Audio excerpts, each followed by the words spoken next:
السلام عليكم ورحمة الله وبركاته.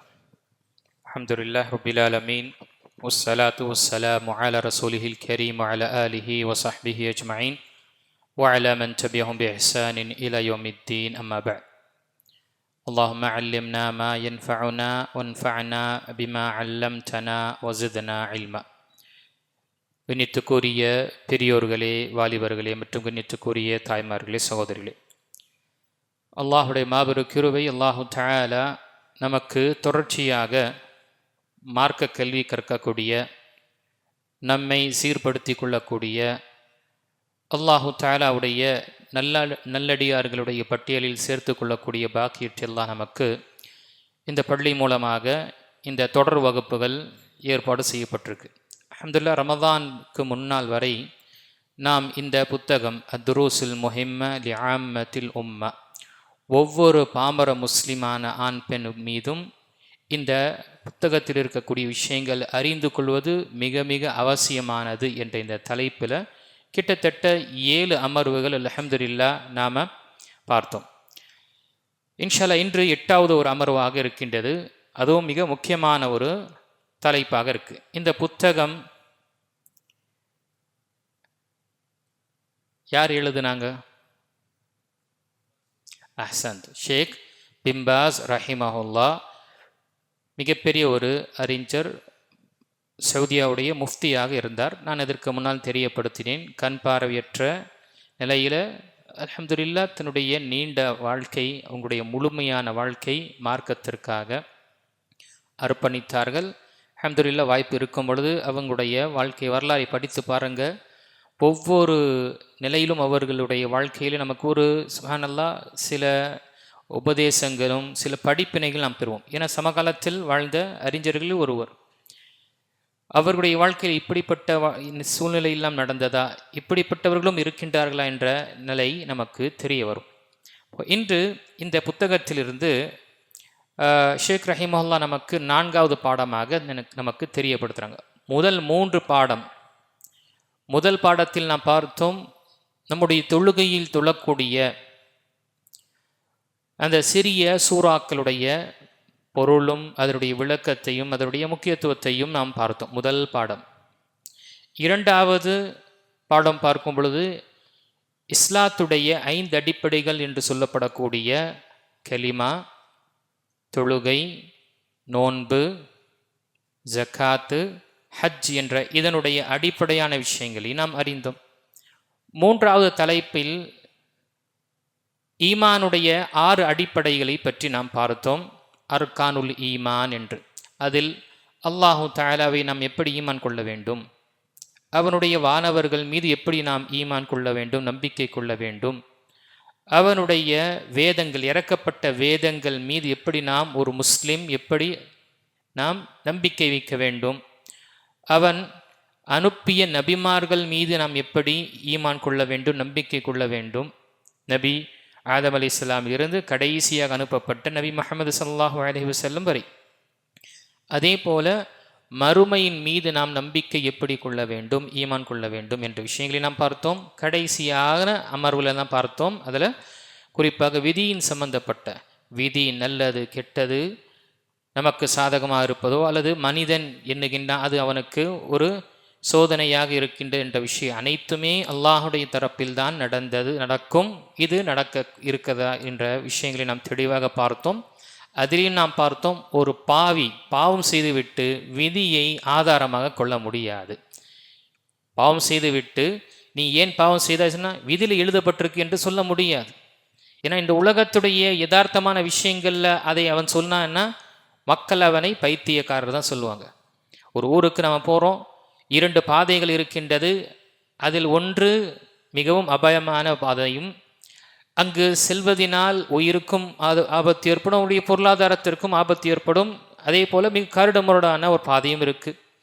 இன்னொரு பாதை பார்க்கும் பொழுது பாதுகாப்பான சிறந்த ஒரு வழியாக இருக்கின்ற ஒரு சிரமம் இல்லாத ஒரு பாதை. அப்போ இது 2ல் எதை தேர்ந்தெடுப்பா என்று ஒரு மனிதனிடம் கேட்கும் பொழுது ஒரு சராசரி மனிதன் அவன் பாதுகாப்பான விஷயம் தான் தேர்ந்தெடுப்பான். அவன் என்ன சொல்ல மாட்டான், விதியில் என்ன எழுதி இருக்கோ அது எனக்கு வரும், நான் இந்த அபாயம் நிறைந்த பாதையை நான் தேர்ந்தெடுக்கின்றேன் என்று சொல்ல மாட்டான். அப்படி சொன்னார் என்றால் மக்களுக்கு மத்தியில் அவனை என்ன சொல்வார்கள்? பைத்தியக்காரர்கள் என்று சொல்லுவாங்க. அப்போ உலக விஷயத்தில் மனிதன் தனக்கு எது ஹைரும், தனக்கு எது பாதுகாப்பானதும் நன்மை தரக்கூடியதை அவன் எடுக்கின்றான் என்றால், மறுமையுடைய விஷயத்தில் ஏன் அவன் அல்லாஹ் எனக்கு சொர்க்கத்தை வைத்திருக்கின்றான், அல்லாஹ் எனக்கு நன்மை செய்ய வேண்டும் என்று நாடு இருக்கின்றான் போல, அதனால் நான் பாவம் செய்யக்கூடாது என்று ஏன் இவன் எடுத்துக்கொள்வது கிடையாது என்ற விஷயங்களை நாம் பார்த்தோம். அது இன்று 4வது பாடமாக அந்த மிக முக்கியமான தலைப்பு 4வது பாடமாக என்று பார்க்கும் பொழுது அக்ஸாமு தௌஹீத் வ அக்ஸாமு ஷிர்க். தௌஹீதும் ஷிர்க்கை பற்றி நாம் அறிந்து கொள்வோம். இந்த விஷயங்கள் முன்னாடியே நம்ம கடந்திருக்கோம்.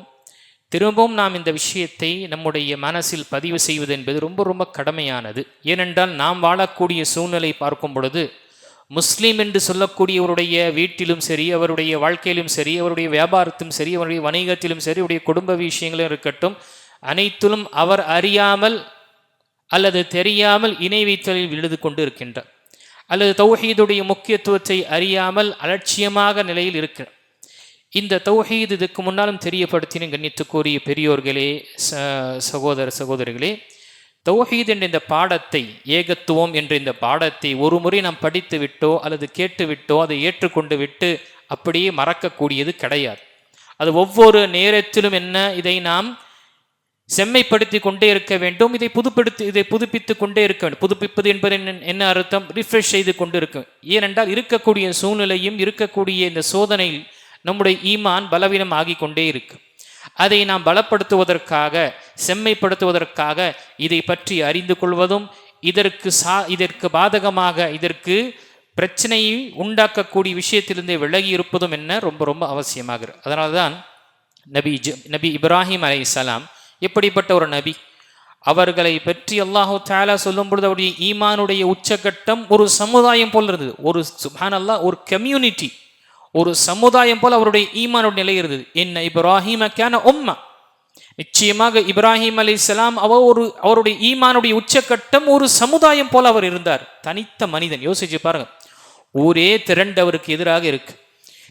நெருப்பு குன்றத்தில் அவர் தூக்கி போடப்பட்டார்கள். இப்படி என்று எல்லா விதமாக, ஏன் அவருடைய தகப்பனாரே என்ன, நீ அதிகமாக பேசினா உன்னை கல்லாலேயே அடித்து கொன்றுவேன் என்று அந்த அளவுக்கு சொல்லக்கூடிய நிலையில் இருந்தார்கள் அவர்கள். அப்படிப்பட்ட நபி இப்ராஹிம் அலைஹிஸ்ஸலாம் அல்லாஹ்விடம் கேட்கக்கூடிய துஆ, ரப்பி ஜுனுபனி வ பனிய அன் நஅபுதல் அஸ்னாம், என்னுடைய ரப்பே, என்னையும் என்னுடைய சந்ததிகளையும் என்னுடைய வாரிசுகளையும் சிலை வணங்கக்கூடிய விஷயத்திலிருந்து, இணை வைக்கக்கூடிய விஷயத்திலிருந்து எங்களை பாதுகாப்பாயாக, சிலை வணக்கத்திலிருந்து எங்களை பாதுகாப்பாய். எப்படிப்பட்ட ஒரு நபி, அந்த சிலையை வெறுத்தார்கள், அல்லாஹை மட்டுமே வணங்கக்கூடியவர்களாக இருந்தார்கள். வேறு தன்னுடைய கரத்தால் செய்யப்பட்ட விஷயங்களை அவர் வெறுக்கக்கூடியவராக, அதை வணங்குவதற்கு தகுதி கிடையாது. அப்படி இருந்த நபியே தன்னையும் தனக்காகவும் தன்னுடைய சமுதாயத்தை, குறிப்பாக தன்னுடைய வாரிசுக்காகவும் சிலை வணக்கத்திலிருந்து பாதுகாப்பு எனக்கு அளிப்பாயாக என்று கேட்கக்கூடிய துவா என்றால், நம்முடைய வாழ்க்கையை நாம் எவ்வளவு துவா செய்ய வேண்டும், எவ்வளவு நாம் இந்த இணை வைக்கக்கூடிய விஷயத்திலும் ஷிர்க்கிலிருந்தும் நாம் அல்லாஹ்விடம் துவா செய்ய வேண்டும். ஆகையால் தான் நாம் ஹதீஸ்கள் இன்ஷா அல்லாஹ் பார்ப்போம். நபி ஸல்லல்லாஹு அலைஹி வஸல்லம் அவர்கள் நம்முடைய ஒவ்வொரு இபாதத்துகளிலும் தௌஹீதை திரும்பி திரும்பி சொல்லுமாறு நமக்கு வலியுறுத்தப்பட்டது. ஷிர்க்கிலிருந்து பாதுகாப்பு தேடுவதற்காக நமக்கு நபி ஸல்லல்லாஹு அலைஹி வஸல்லம் துஆக்களை கற்றுத்தந்திருக்கின்றார்கள். அந்த மாதிரி விஷயம் இன்ற அமர்வில் இருக்கின்றது. தௌஹீத் என்று சொல்லும் பொழுது, தௌஹீத் என்றால் என்ன சொல்லலாமா? அல்லாஹ் ஒருவனை வணங்க வேண்டும். வேற யாராவது? தௌஹீத் அனைத்து வணக்க வழிபாடு, அனைத்து இபாதத்து அல்லாஹுக்கு மட்டுமே நாம் செய்ய வேண்டும், சமர்ப்பிக்க வேண்டும். அதுதான் நாம் லா இலாஹ இல்லல்லாஹ் என்று நாம கெலிமாவை முழங்கும் பொழுது நாம் என்ன சொல்கின்றோம்? வணக்கத்திற்கு தகுதியானவன். மக்கள் ஏதேதையோ வணங்குறாங்க. கல்ல, மண்ண, மட்டை, கபரு, சின்ன ஜெண்டா என்று ஏதேதோ உயிரோடு இருக்கக்கூடியவன், கழிவை சுமந்து கொண்டு இருக்கக்கூடியவன், கபரில் இருக்கக்கூடிய எல்லாரையும் மனிதன் என்ன செய்கிறான்? வணங்குகின்றான். ஆனால் வணக்கத்திற்கு தகுதியானவன், வணக்க வழிபாடுக்கு உரித்தானவன் அல்லாஹ்வை தவிர வேறு யாரும் இல்லை என்று சொல்லக்கூடிய அந்த வார்த்தை தான் தௌஹீத். தௌஹீத் என்று சொல்லும் பொழுது வணக்க வழிபாடு, எல்லா வர்ஷிப், எல்லா இபாதத்துகளும், என் தொழுகை, என்னுடைய குர்பானி, என்னுடைய வாழ்வு, என்னுடைய சாவு, அனைத்துமே அந்த பிரபஞ்சத்துடைய இரட்சகனாக இருக்கக்கூடிய அல்லாஹுக்கு தான் என்று வசனங்கள் சொல்லப்பட்டு, அப்போ நம்முடைய அனைத்து இபாதத்தும் அல்லாஹுக்காக மட்டுமே சமர்ப்பிப்பது தான் தௌஹீத் என்று இருக்கு. இஃப்ராதுல்லாஹி பில் இபாத், அல்லாஹ்வை தனித்துவப்படுத்துவது, அவனுக்கு வணங்கி வழிபடக்கூடிய விஷயத்தில். இப்போ இங்கு இன்னொரு கேள்வி வரும், என்ன உஸ்தாத் இது தௌஹீது புதுசா இருக்கே என்று, அல்லது என்ன இது ஒரு வார்த்தை இருக்கே, சிலருடைய விமர்சனம் வருது. இது எங்க இருக்கு குர்ஆன்ல எங்க இருக்கு? முக்கியமாக இருந்திருந்தா, அல்லது ஹதீஸ்ல எங்க இருக்கு? இது ரொம்ப அவ்வளவு முக்கியமாக இருந்திருந்தா வார்த்தை வந்திருக்குமே, தௌஹீத் என்று ஒரு வார்த்தை வந்திருக்குமே, ஏன் வரல? அப்ப அதனால அது முக்கியத்துவம் கிடையாது. சிலர் குறிப்பாக பிரபலமாக இருக்கக்கூடிய, நம்ம பார்க்குறோம், இன்டர்நேஷ்னல் ஸ்பீக்கர் நோமான் அலி கான், எல்லாருக்கும் தெரியும். அவரிடம் ஒரு கேட்குறாங்க, மக்களுக்கு உங்கள் மூலமாக எத்தனையோ மக்கள் பயனடைகிறாங்க, தஃப்சீர் அரபி இது அது நடத்துகிறீங்க, அவர்களுக்கு உங்களை விரும்பக்கூடியவர்கள் அல்லது உங்களுடைய சொற்பொழிவுகளை கேட்கக்கூடியவர்கள் அவர்கள் ஷிர்கில் விழுந்து கொண்டிருக்கிறாங்க, அவர்களுக்கு முதல் தௌஹீதை நீங்கள் சொல்லிக் கொடுக்கலாமே என்று அவர்களுக்கு உபதேசமாக ஒரு நினைவூட்டலாக சொல்லப்படும் பொழுது, அவர் தன்னுடைய உரையில் என்ன செய்கிறாரு? தௌஹீதா அப்படின்னா என்ன?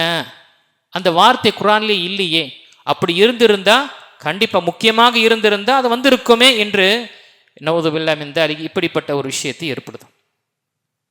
சூரத்துல் ஃபாத்திஹா ஓதுறது முழுமையாக அது. அப்போ அவருக்கு நம்ம கேள்வி கேட்கணும், தஃப்சீரை பிடிச்சிட்டு நீங்கள் தஃப்சீர் எல்லாம் தஃப்சீரை செய்கிறீங்க, தஃப்சீர் பிர் ராய், தானாகவே ஒரு குர்ஆன் வசனம் படிப்பார், சஹாபாக்கள் சாபிஈன்களுடைய எந்த ஒரு விளக்க உரையும் எடுக்க மாட்டார், தானாகவே ஒரு அதோடைய அர்த்தத்தையும் பொருளையும் சொல்லக்கூடிய அளவுக்கு தஃப்சீருடைய இதில் பெரிய ஒரு கலை கட்டியவர் ஒரு நபராக இருக்கு. அப்போ அந்த தஃப்சீர் என்று குர்ஆனில் வந்திருக்கா? எங்கேயாவது தஃப்சீர் என்ற வார்த்தை குர்ஆனில் இருக்கா? என்னுடைய குறைவான கல்வியின் அடிப்படையில் தஃப்சீர் என்ற வார்த்தை கிடையாது.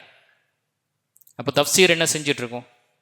இப்போ உலமாக்கல் தஃப்சீர் தௌஹீத் இப்படி என்ற விஷயங்கள் பார்க்கும் பொழுது உலமாக்கல் குர்ஆன் மற்றும் ஹதீஸில் இருக்கக்கூடிய வார்த்தைகளை அவதானித்து அதில் சுப்ஹானல்லாஹ் அலசி ஆராய்ந்து மக்களுக்கு இலகுவாக இருப்பதற்காக அவர்கள் கொண்டு வரக்கூடிய சில வார்த்தைகள் தான் தௌஹீத்.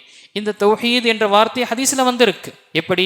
தபரானியில் வரக்கூடிய ஹதீஸில் நபிகள் நாயகம் ஸல்லல்லாஹு அலைஹி வஸல்லம் கூறினார்கள், சூரத்துல் ஹிஜ்ருடைய 2வது வசனத்துடைய அந்த விளக்க உரையில் வருகின்றது. தபரானியில் வரக்கூடிய ஹதீஸில் நபிகள் நாயகம் ஸல்லல்லாஹு அலைஹி வஸல்லம் கூறினார்கள், நரகத்தில் நரகவாசிகள் நுழைந்த பிறகு தௌஹீதுவாதிகள், அஹ்லுல் தௌஹீத் என்று வருது வார்த்தை, யதுகுலூன அஹ்லு தௌஹீத், தௌஹீதுவாதிகள் ஏகத்துவத்தை ஏற்றுக்கொண்ட இவர்கள் நரகத்தில் செல்வார்கள். எதற்காக?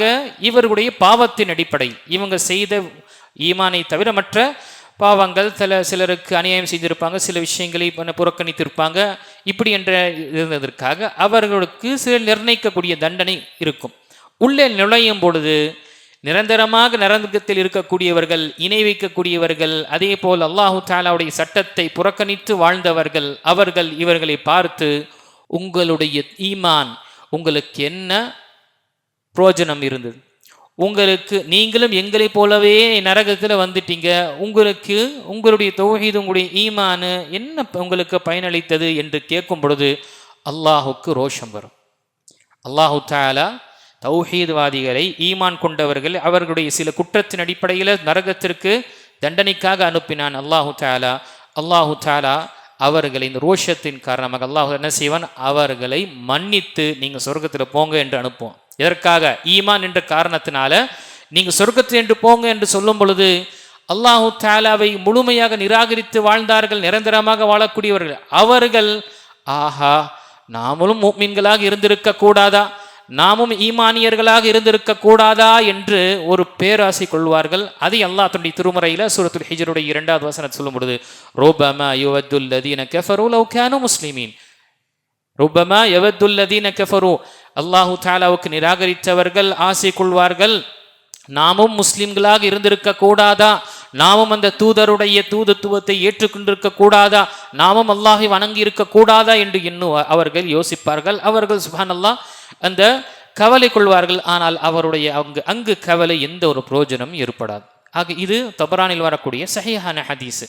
கண்ணியத்துக்குரிய அல்லாஹ் அடியார்களே, இது நமக்கு ஆதாரத்தை நம்ம பார்க்கும் பொழுது இவ்வளவு நாட்கள் இதுதான் நம்ம கேட்டுக்கொண்டிருத்தோமா என்று ஒரு ஆச்சரியப்படுவோம்.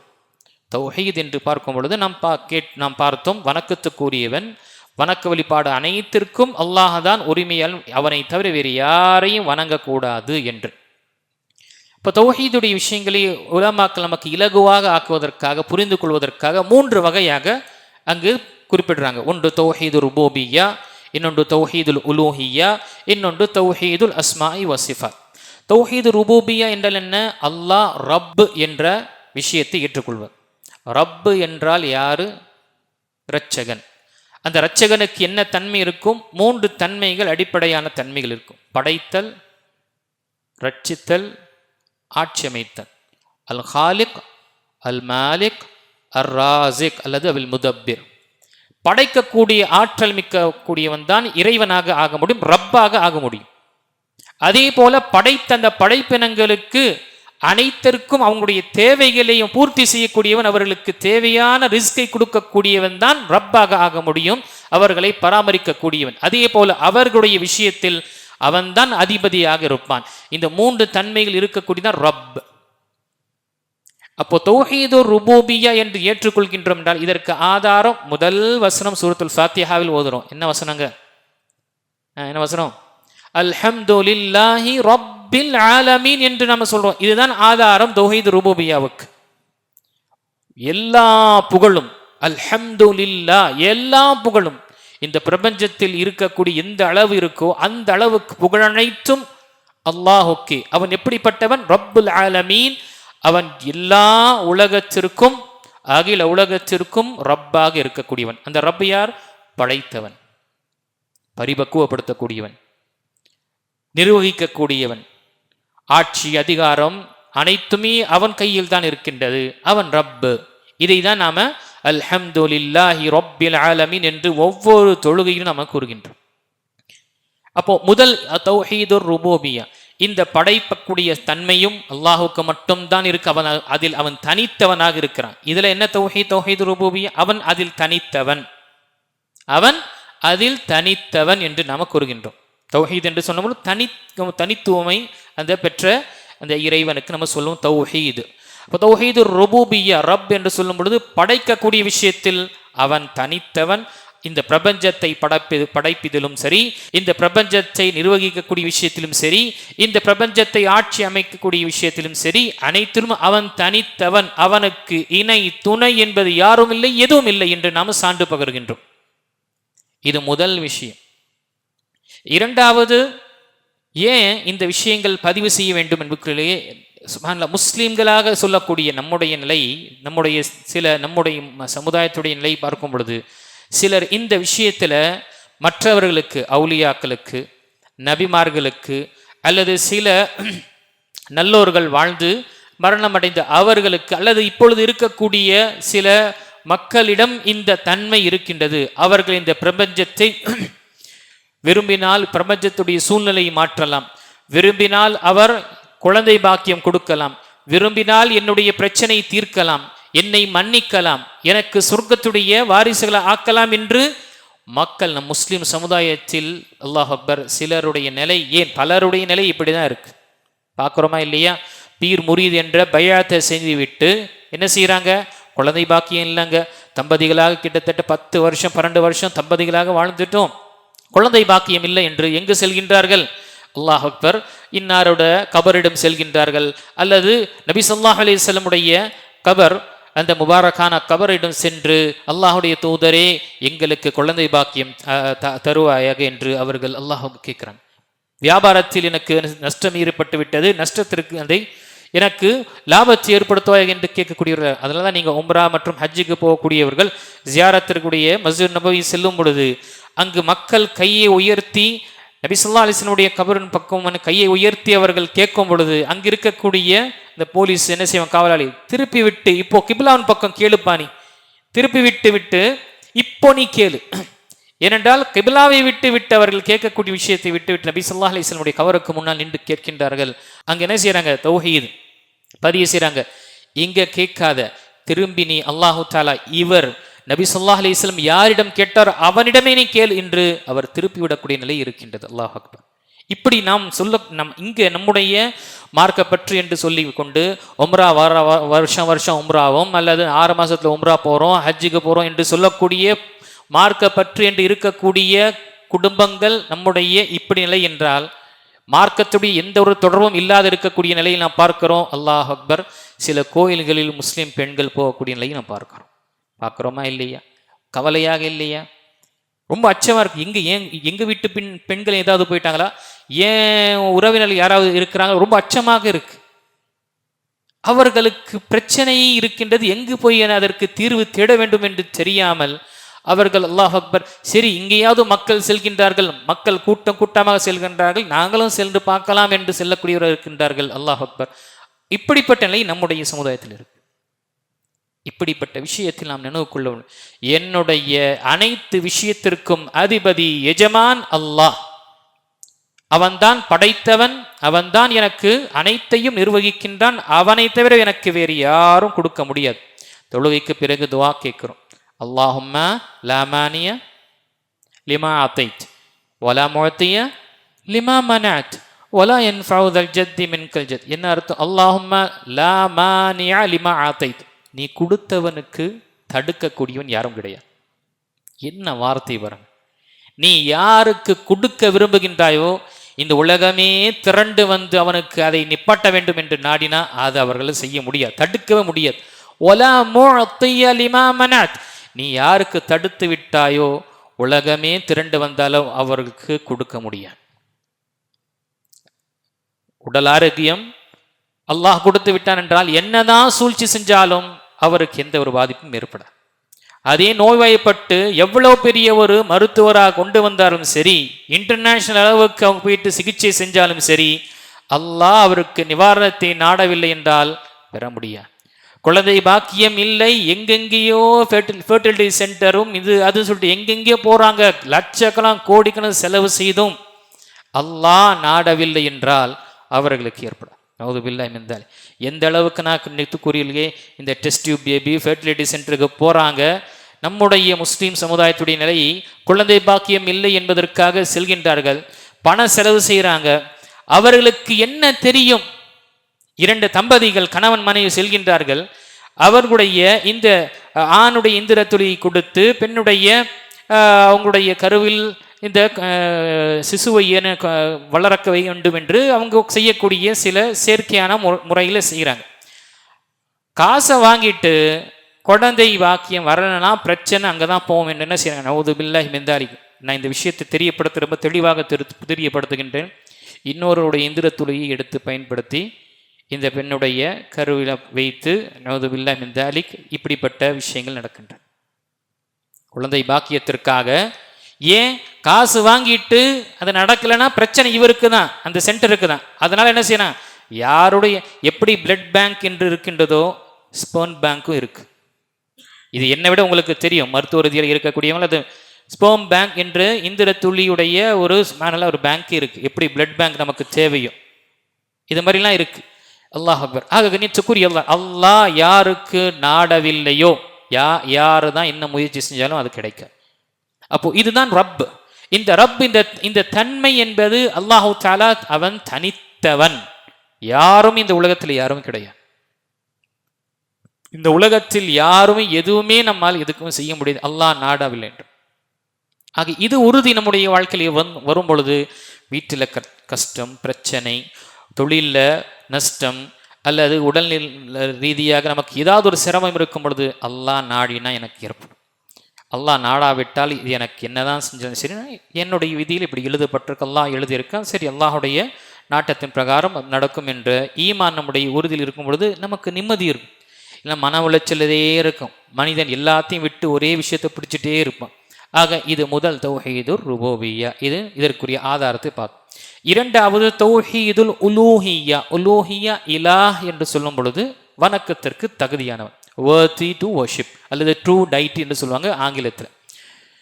உருதுவில் சொல்லும் பொழுது இபாதத்கே லாயக் யா சச்சா மஅபூத் என்று சொல்லும். இப்போ இங்கு தௌஹீதுல் உலூஹிய்யா என்று சொன்னால் என்ன அர்த்தம்? அல்லாஹு தஆலா அவன்தான் படைத்தான், அவன்தான் நிர்வகிக்கின்றான், ஆட்சி அமைக்கின்றான், அவன்தான் அனைவருக்கும் ரிஸ்கை கொடுக்கின்றான் என்றால் வணங்குவதற்கு வணக்க வழிபாடு அனைத்திற்கும் தகுதியானவன் அல்லாஹ் மட்டும்தான் என்று நாம் சான்று பகிர்வதுதான் தௌஹீதுல் உலூஹிய்யா. என்ன அர்த்தம்? வணக்க வழிபாடு அனைத்துமே அல்லாஹு தாலாவுக்கு மட்டுமே நாம் நிறைவேற்ற வேண்டும்.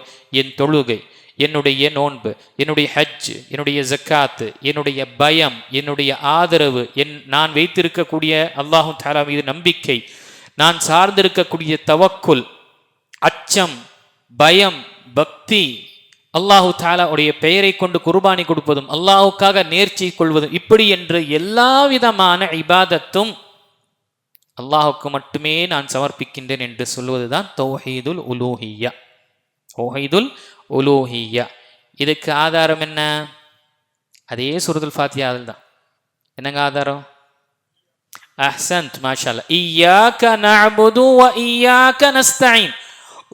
உன்னையே நாம் வணங்குகின்றோம், உன்னிடமே நாம் உதவி நாடுகின்றோம், உதவி தேடுகின்றோம்.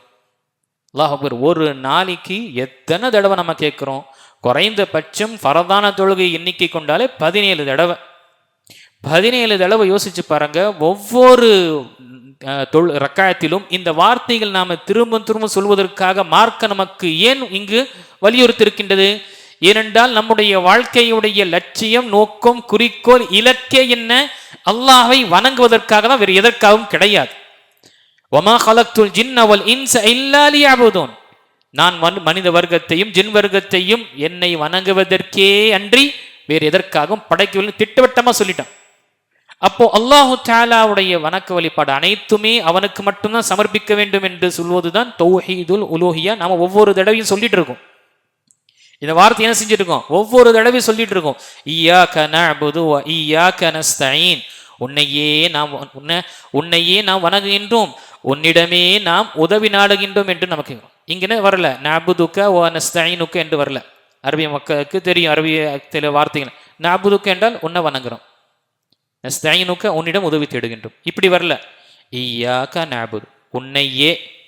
நமக்கு வித்தியாசம் இருக்கும். உன்னை வணங்குறதும் உன்னையே வணங்குறதும், உன்னிடம் துவா கேட்பது, உன்னிடம் மட்டுமே துவா கேட்பது, இப்படி என்ற வித்தியாசம் நமக்கு தெரியும். அப்போ அல்லாஹு தஆலா இங்கு நமக்கு இந்த விஷயத்தை நினைவுபடுத்துகின்றான். அல்லாஹை மட்டுமே வணங்கு, அவனிடம் மட்டுமே நீ சார்ந்திரு, அவன் பக்கமே நீ மீளக்கூடியவனாக இருக்கிறான், அவனுக்காக நீ அஞ்சி வாழு, அவனை நீ நேசம் கொள்.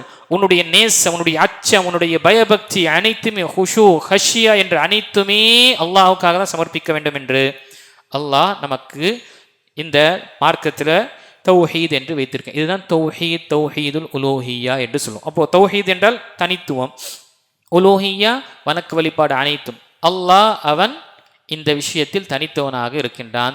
அவன் எல்லா வணக்க வழிபாட்டிலும் என்ன அவன்தான் அதற்குரிய உரியவன், அவனுக்கு மட்டும் செய்யணும். சரி, இதை நாம பார்த்தோம். இதுக்கு நிறைய வசனங்கள் இருக்கு. அல்லாஹு தஆலாவை வணங்கக்கூடிய விஷயத்துல யஅபுதூன் உஅபுது என்று நிறைய, அன்னல் மஸாஜித லில்லாஹ் ஃபலா ததுஉ மஅல்லாஹி அஹதா, பள்ளிவாசல்கள் அனைத்துமே அல்லாஹுக்குரியது, இதில் அல்லாஹ்வை அழைக்க வேண்டாம். அப்போ அழைப்பது துவாவும் என்ன? இபாதத். தௌபா இஸ்திக்ஃபார் செய்வது இபாதத். இந்த பிரார்த்தனை அல்லாஹ்விடம் மட்டும்தான் நம்ம கேட்கணும். நம்முடைய யாசனம், நம்முடைய தேவைகள், நம்முடைய சுப்ஹானல்லாஹ் அனைத்துமே அல்லாஹுக்கு முன்னால் தான் நம்ம கேட்கணும். வேறு யாரிடம் நம்ம கேட்டு விடக்கூடாது. இது நம்ம தெளிவாக இருக்கணும்.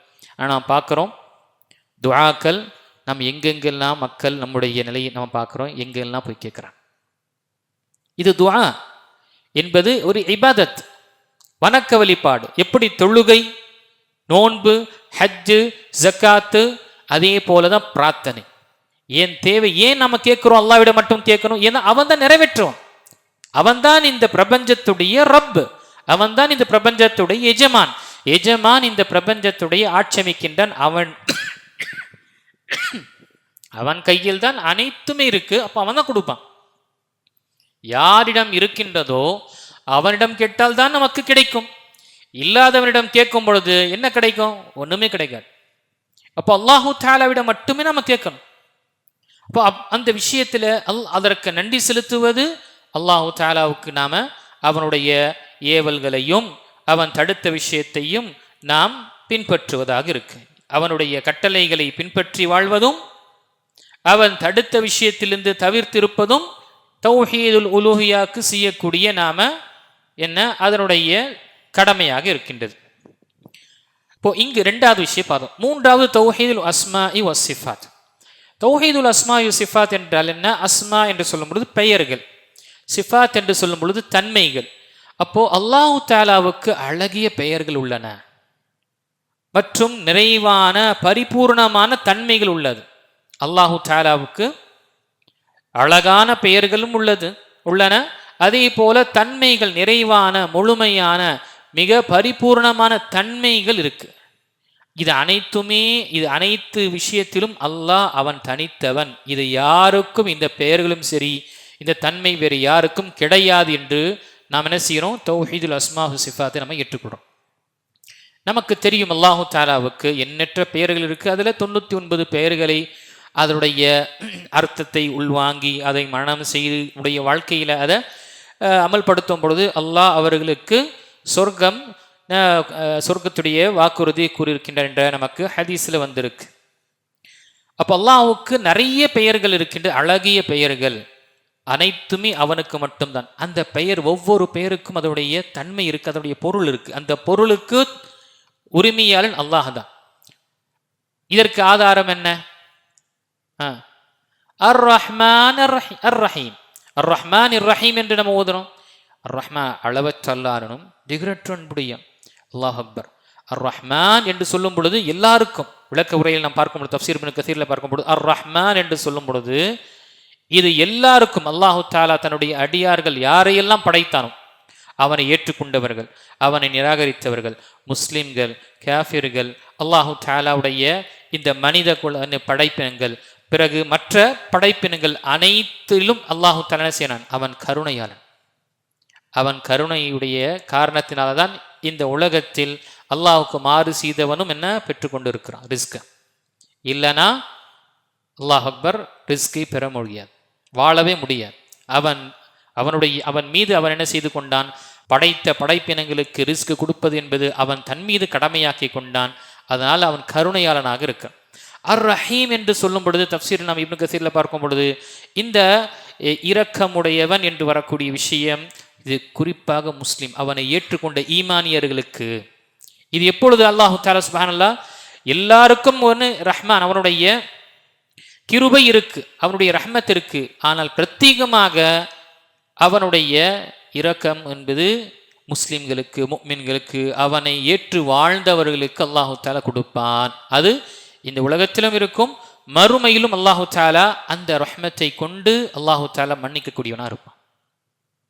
அப்போ இதை தவிர அர் ரஹ்மான், அர் ரஹீம், அல் கஃபார், அல் கஃபூர், அஸ் சித்தீர், அல் காஹிர், அல் காபித், அல் பாசித், அல் முஹி, அல் முமீத் என்ற பெயர்கள் அல்லாஹு தஆலாவுக்கு அழகிய பெயர்கள். இது அனைத்தும் அதே போல தன்மைகள், பரிபூர்ணமான தன்மைகள் அனைத்துமே அல்லாஹுக்கு மட்டுமே இருக்கின்றது.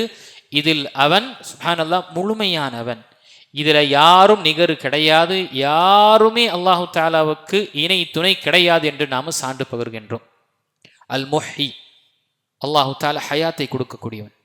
அல் முமீத், மரணத்தை கொடுக்கக்கூடியவன். இது அல்லாஹு தஆலா மட்டும்தான் செய்ய முடியும், வேறு யாரும் செய்ய முடியும்.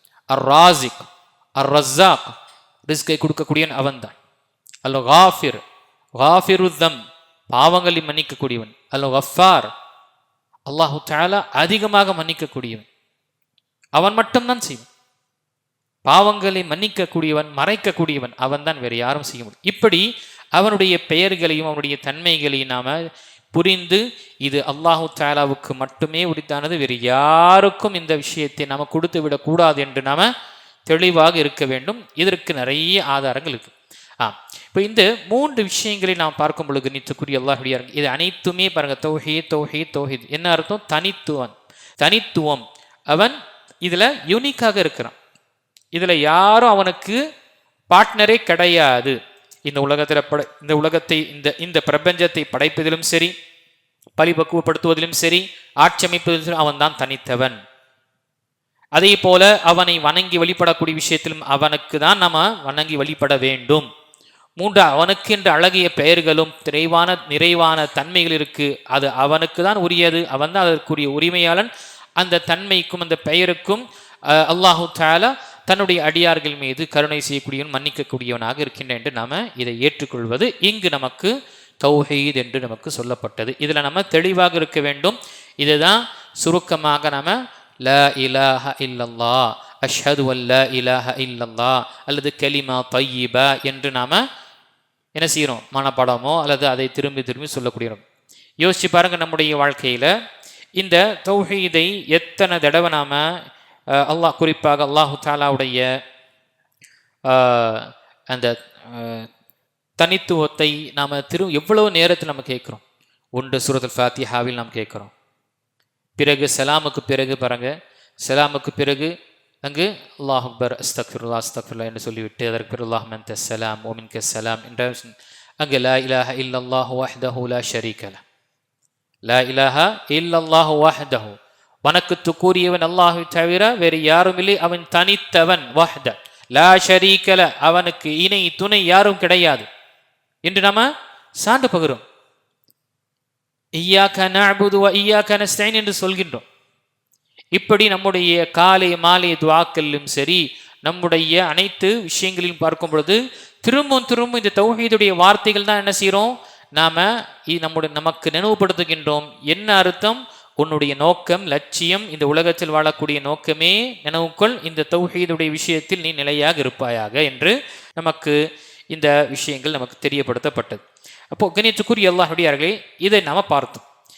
இந்த தௌஹீதில் அல்லாஹு தஆலாவுடைய அஸ்மா சிஃபாத் உடைய விஷயங்கள் நாம தெளிவு இதற்கு முன்னாடி நாம் பார்த்திருப்போம்.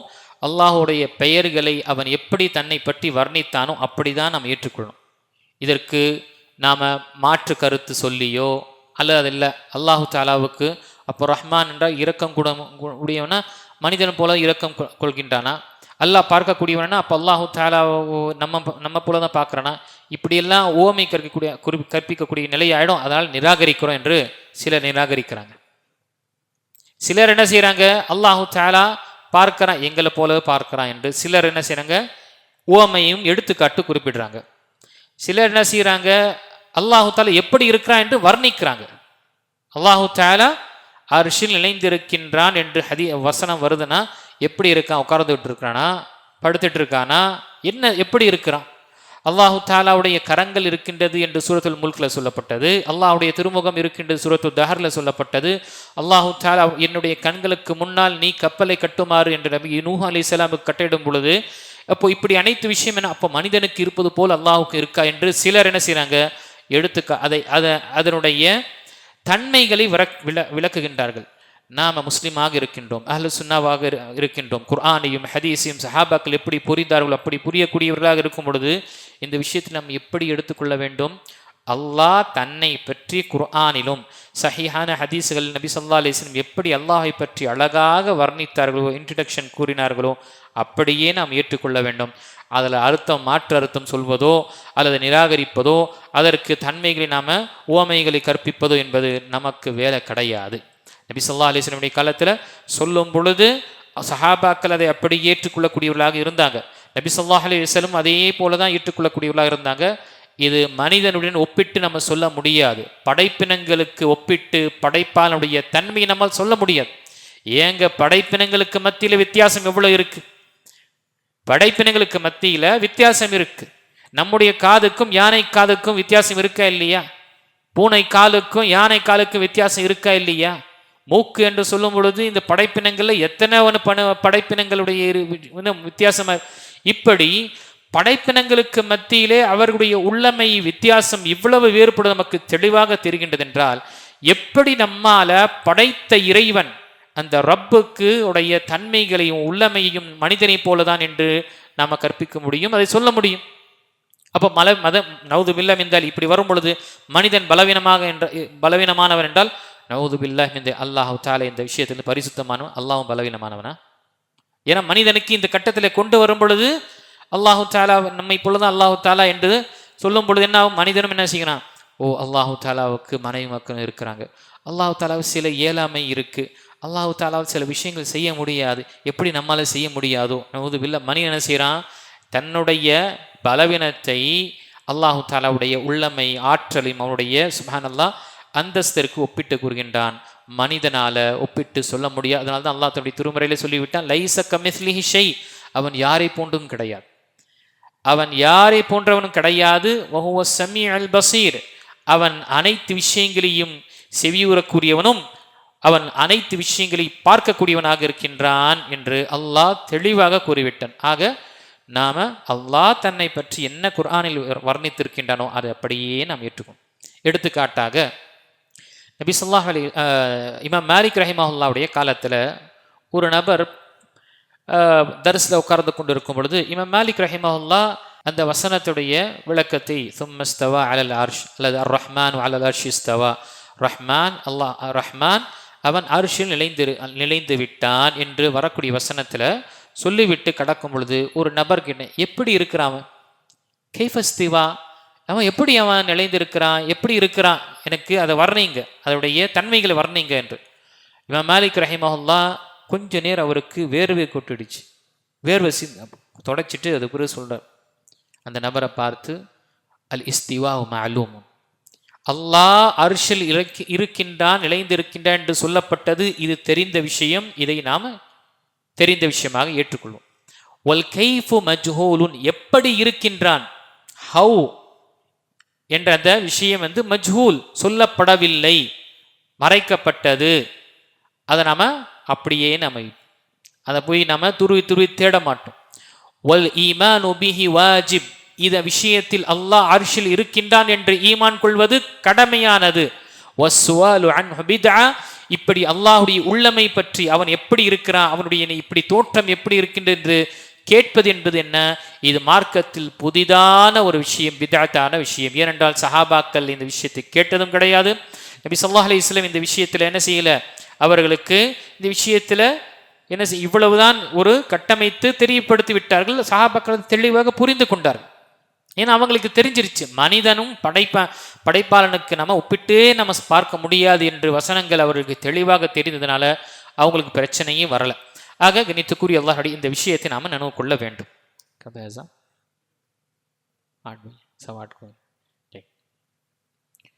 இப்போ இந்த 3 விஷயங்கள் நாம் பார்த்தோம். இதற்கு எதிர்மறையாக இருக்கிறது தான் இணை வைத்தல் என்பது சொல்வது. இது ரொம்ப நாம தௌஹீதுடைய விஷயங்களை நம்ம இப்போ ஏற்றுக்கொண்டோம், தௌஹீதுடைய விஷயங்களை நமக்கு புரிஞ்சிருச்சு. இந்த விஷயத்தை நம்ம தெளிவாக இருக்கணும். உயிரே போனாலும் சரி தௌஹீதுடைய விஷயத்தில் நான் சமரசம் கொள்ள மாட்டேன். என்னுடைய வாழ்க்கையில எவ்வளவு பெரிய ஒரு பாதிப்பு வந்தாலும் சரி அல்லாஹ்வை வணங்கக்கூடிய விஷயத்தில் வேற யாரையும் நிகராக ஆக்க மாட்டேன். என்னுடைய நிலை என்னதான் ஆனாலும் சரி, என்னுடைய வீட்டார்களுக்கு, என்னுடைய குடும்பத்திற்கு, என்னுடைய வியாபாரத்திற்கு என்ன ஆனாலும் சரி நான் அல்லாஹுக்கு இணை கற்பிக்க மாட்டேன் என்று இந்த தௌஹீதில் தெளிவாக நம்ம இருக்கணும். நம்முடைய குழந்தைகளுக்கும் கற்றுத்தரணும். நம்முடைய வீட்டில் இருக்கக்கூடிய பெண்களுக்கும் இந்த விஷயத்தில் நினைவுபடுத்தணும். குறிப்பாக பெண்கள் சீராக ஆகும் பொழுது சுப்ஹானல்லாஹ் குடும்பமே சீராக அமையும். அந்த இல்லமே அமைதி இல்லமாக அமையும்.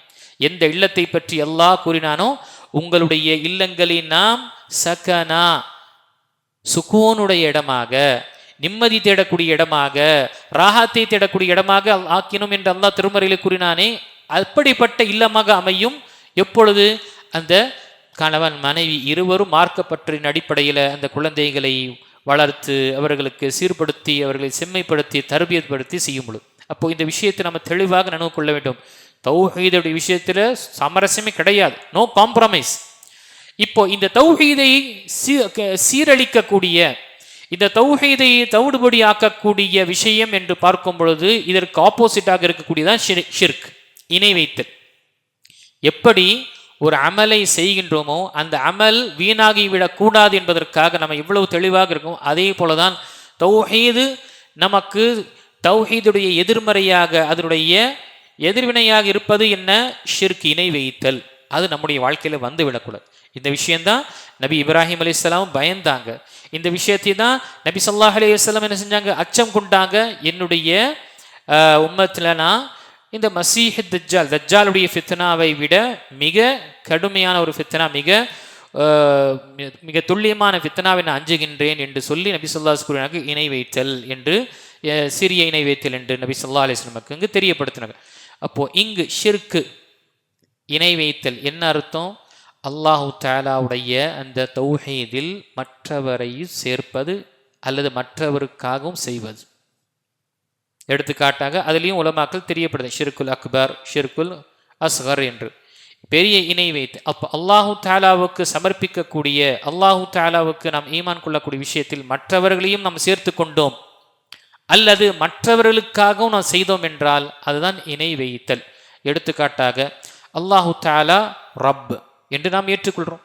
அவன்தான் படைத்தவன், அவன்தான் பரிபக்குவப்படுத்துகின்றான், ஆட்சி அதிகாரம் அவனுக்கு தான் உரியது என்று சொல்லும் பொழுது, இல்லை ஒருத்தர் என்ன செய்யற, இல்லை அல்லாஹ்வுடைய தூதருக்கும் சில பகுதி கொடுக்கப்பட்டது, அவுலியாக்களுக்கும் சில பங்கு கொடுக்கப்பட்டது, இப்படி என்று ஒருவர் கூறுகின்றார் என்றால் அல்லாஹ் பாதுகாக்க வேண்டும், அவர் இணை வைத்து விட்டார்.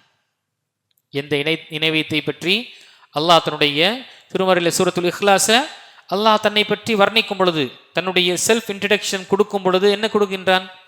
சூரத்துல் இஹ்லாஸ். அந்த இஹ்லாஸே இவ்வளவு பாருங்க. சூரத்துல் இஹ்லாஸ் இறக்கப்படக்கூடிய காரணம் என்ன? இதுக்கு முன்னாடி பார்த்துருப்போம். என்ன காரணத்தை, அந்த பர்பஸ் ஆஃப் ரிவிலேஷன் என்று சொல்லப்படும் சில வசனங்கள், சில அத்தியாயங்கள் இந்த காரணத்தில் இறக்கப்பட்டது என்று வசனங்கள் நமக்கு இருக்கு. என்ன காரணத்தில் சூரத்துல் இஹ்லாஸ் இறக்கப்பட்டது சொல்லாமா? மக்காவுடைய காஃபிர்கள் என்ன செஞ்சாங்க? சிலை வணங்கும் பொழுது நபி ஸல்லல்லாஹு அலைஹி வஸல்லம் கேட்டாங்க. ஏன்னா இந்த சிலைகளுக்கு வம்சாவளி இருக்கும், பரம்பரை, அவங்களுடைய கோத்திரங்கள், அவங்களுடைய வம்சாவளி என்று எல்லாமே நசபு ஹசப் எல்லாம் இருக்கும். அப்போ நபி ஸல்லல்லாஹு அலைஹி வஸல்லம் கேட்குறாங்க, உன்சுப் லனா ரப்பக், உங்களுடைய ரப்பை பற்றி எங்களுக்கு வர்ணீங்க, அவருடைய வம்சாவளி என்ன, அவங்களுடைய பரம்பரை யாரு, எங்களுக்கு தெரியப்படுத்துங்க என்று சொல்லும் பொழுது இந்த சூரத்துல் இஹ்லாஸ் குல் ஹுவல்லாஹு அஹத் இறங்கியது. குல் ஹுவல்லாஹு அஹத், நபியே என்னை பற்றி கேட்கக்கூடியவர்களுக்கு நீ தெரிவுபடுத்துவாயாக, தெளிவுபடுத்தி விடுவாயாக, அல்லாஹ் அஹத், அவன் தனித்தவன், அல்லாஹு ஸமத், அல்லாஹு தஆலா தனித்தவன் என்று என்ன பலவீனமானவன் என்று நினைத்து விட வேண்டாம். அஸ்-ஸமத், அவன் தேவையற்றவன், அபயம் அளிக்கக்கூடியவன், மற்றவருடைய தேவைகளை பூர்த்தி செய்யக்கூடியவன், மற்றவருடைய பிரச்சனையை தீர்க்கக்கூடியவன், அவன் அனைத்து விஷயங்களிலிருந்தும் தேவையற்றவன், செல்ஃப் சஃபிஷியன்ட். உருதுல நம்ம பேனியாஸ் என்று சொல்லும். இப்போ செல்ஃப் சஃபிஷியன்ட், அவன் தேவை, யாருடைய தேவையும் கிடையாது. எந்த விஷயத்துல? ஒரு விஷயத்தை படைப்பதற்கும் இந்த பிரபஞ்சத்தை நிர்வகிப்பதற்கும் ஆட்சி அமைப்பதற்காகவும் மாற்றங்கள் சூழ்நிலையை மாற்றுவதற்காகவும் யாருடைய உதவி அவனுக்கு தேவை கிடையாது, அவன் தேவையற்றவன் என்று நாம சொல்றோம். அஸ்-ஸமத் லம் யலித் வலம் யூலத், அவன் பிறக்கவும் இல்லை, அவனால் யாரும் பிறக்கவும் படவும் இல்லை. என்ன அர்த்தம்? அவனுக்கு தாய் தந்தையும் கிடையாது, அவனுக்கு புதல்வர்கள் புதல்விகள் என்று குழந்தைகளும் கிடையாது, அவனுக்கு வலம் யகுல் லஹு குஃபுவன் அஹத், அவனுக்கு இணை துணை என்று யாரும் இல்லை, எதுவும் இல்லை என்று நம்ம அந்த வசனத்துல பார்க்கிறோம். அப்போ அல்லாஹு தஆலா அவன் தனித்தவன். அப்போ இணை வைத்தல் என்ன ஆகின்றது? இணை வைக்கக்கூடியவர்கள், ஷிர்க் செய்யக்கூடியவர்கள், அவர் என்ன செய்யறாங்க? இந்த தன்மையில மற்றவர்களுக்கும் அல்லாஹ் கொடுத்துருக்கிறான். பார்க்குறோமே, அவுலியாக்கள், குத்துபு என்ற விஷயங்கள், இவங்கெல்லாம் என்ன செய்யறாங்க? பூமியை கொஞ்சம் நிர்வகிக்கிறாங்க. எந்த அளவுக்கு அல்லாஹ் அக்பர். ஷியாவுடைய புத்தகங்களில் பார்க்கும் பொழுது அவுது பில்லா, அதெல்லாம் நம்ம கேட்டோன்னா இதெல்லாம் முஸ்லீம்லாம் அங்கே யோசிப்போம். விதி ஃபாத்திமத்து ஸஹ்ரா ரதியல்லாஹு அன்ஹா அவருடைய கபருக்கு முன்னால் வந்து நின்று கேட்கின்றது, இப்போ எங்க போவது தாயே? எழுதப்படுகின்றது புத்தகத்தில், ஷியாவுடைய புத்தகத்தில் எந்த அளவுக்கு எழுதப்படுது பாருங்க. நபி ஸல்லல்லாஹு அலைஹி வஸல்லம் குடும்பத்தினையுடைய கண்ணியத்தை மிகைக்கின்றோம் என்ற பெயரில் அல்லாஹுடைய அந்தஸ்தை விட உயர்த்தி அல்லாஹு தஆலா நிர்ணயித்த அந்த விதி எங்கு வருகின்றது? முதல்ல நபி ஸல்லல்லாஹு அலைஹி வஸல்லம் புதல்வியாக இருந்த கண்மணி ஃபாத்திமா ரதியல்லாஹு அன்ஹா அவர்களுடைய வீட்டிற்கு வந்து மிகவும் ஒரு பணிவாக நின்று அந்த விதி கேட்குதா, இப்போ நான் எங்கு செல்வது தாயே என்று கேட்கின்றன. நஊது பில்லாஹி மின் தாலிக். பாருங்க, அவங்களுடைய அனுமதி இல்லாம இந்த பூமியில எதுவுமே நடக்காது. பூமி எதுவும் நடக்க.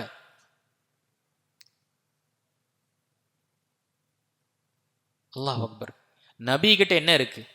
நபியும் சிக்கலேனா, நபி கிட்ட என்னங்க இருக்கு? நாம் அவுலியா கிட்ட பெற்றுக்கொள்வோம். இப்படிலாம் வார்த்தைகள் வருது. அல்லாஹ் அல்லாஹ். நபி ஸல்லல்லாஹு அலைஹி வஸல்லமே தன்னுடைய வீட்டார்களுக்கு ஏற்பட்ட சிரமத்திற்கும் ஏற்பட்ட அல்லாஹ் இன்னல்களுக்கும் துன்பங்களுக்கும் நபி ஸல்லல்லாஹு அலைஹி வஸல்லம் செஞ்சாங்க, அல்லாஹ்விடம் தான் கேட்டாங்க. சஹாபாக்கள் ஏற்பட்ட விஷயத்திற்கு அல்லாஹ்விடமே கேளுங்க என்று சொன்னாங்க. மறுமை நாள்ல என் மகளே, இந்த உலகத்தில் உனக்கு என்ன இருக்கோ கேட்டுக்கொள், நான் கொடுத்து விடுவேன். மறுமை நாள்ல நான் உனக்கு எதுவுமே உதவி செய்ய முடியாது. மறுமை நாளில் அல்லாஹ் தஆலா உனக்கு எதிராக ஒரு தீர்ப்பளித்தான் என்றால் உனக்கு எந்த ஒரு உதவியும் செய்து விட முடியாது உன்னுடைய தகப்பனாலே என்று சொல்லும் பொழுது யோசிச்சு பாருங்க, மற்றவர்கள் என்ன செய்வாங்க? ஆக இது இணை வைத்தல் என்பது மிக மாபாதக செயல். நம்முடைய வாழ்க்கையில வந்துடக்கூடாது. சிலருடைய இன்னும் ஒரு கமெண்ட்டும் இருக்கு, இந்த உலகத்து இப்போ பூமியில் எங்கே ஷிர்கெல்லாம் இல்லைங்க, சும்மா தான் பேசுகிறாங்க, ஷிர்கே கிடையாது, இதெல்லாம் வருது. எங்கெங்க ஷிர்க் இருக்கு? ஓது பில்லாஹ் மின் தாலிக். ஷிர்க் என்ற அர்த்தமே தெரியாத மக்கள்லாம் இருக்கு. பையத்துடைய விஷயத்தில், சூஃபியாக்குடைய சிந்தனை வைக்கக்கூடிய விஷயங்கள்லாம் அல்லாஹ் அக்பர். கபரில் மௌத்தா இருக்கக்கூடியவங்க அவங்க நம்முடைய துவாக்கள் கேட்குறாங்க, நம்முடைய தேவைகளை பூர்த்தி செய்கிறாங்க. அல்லாஹ் அக்பர்.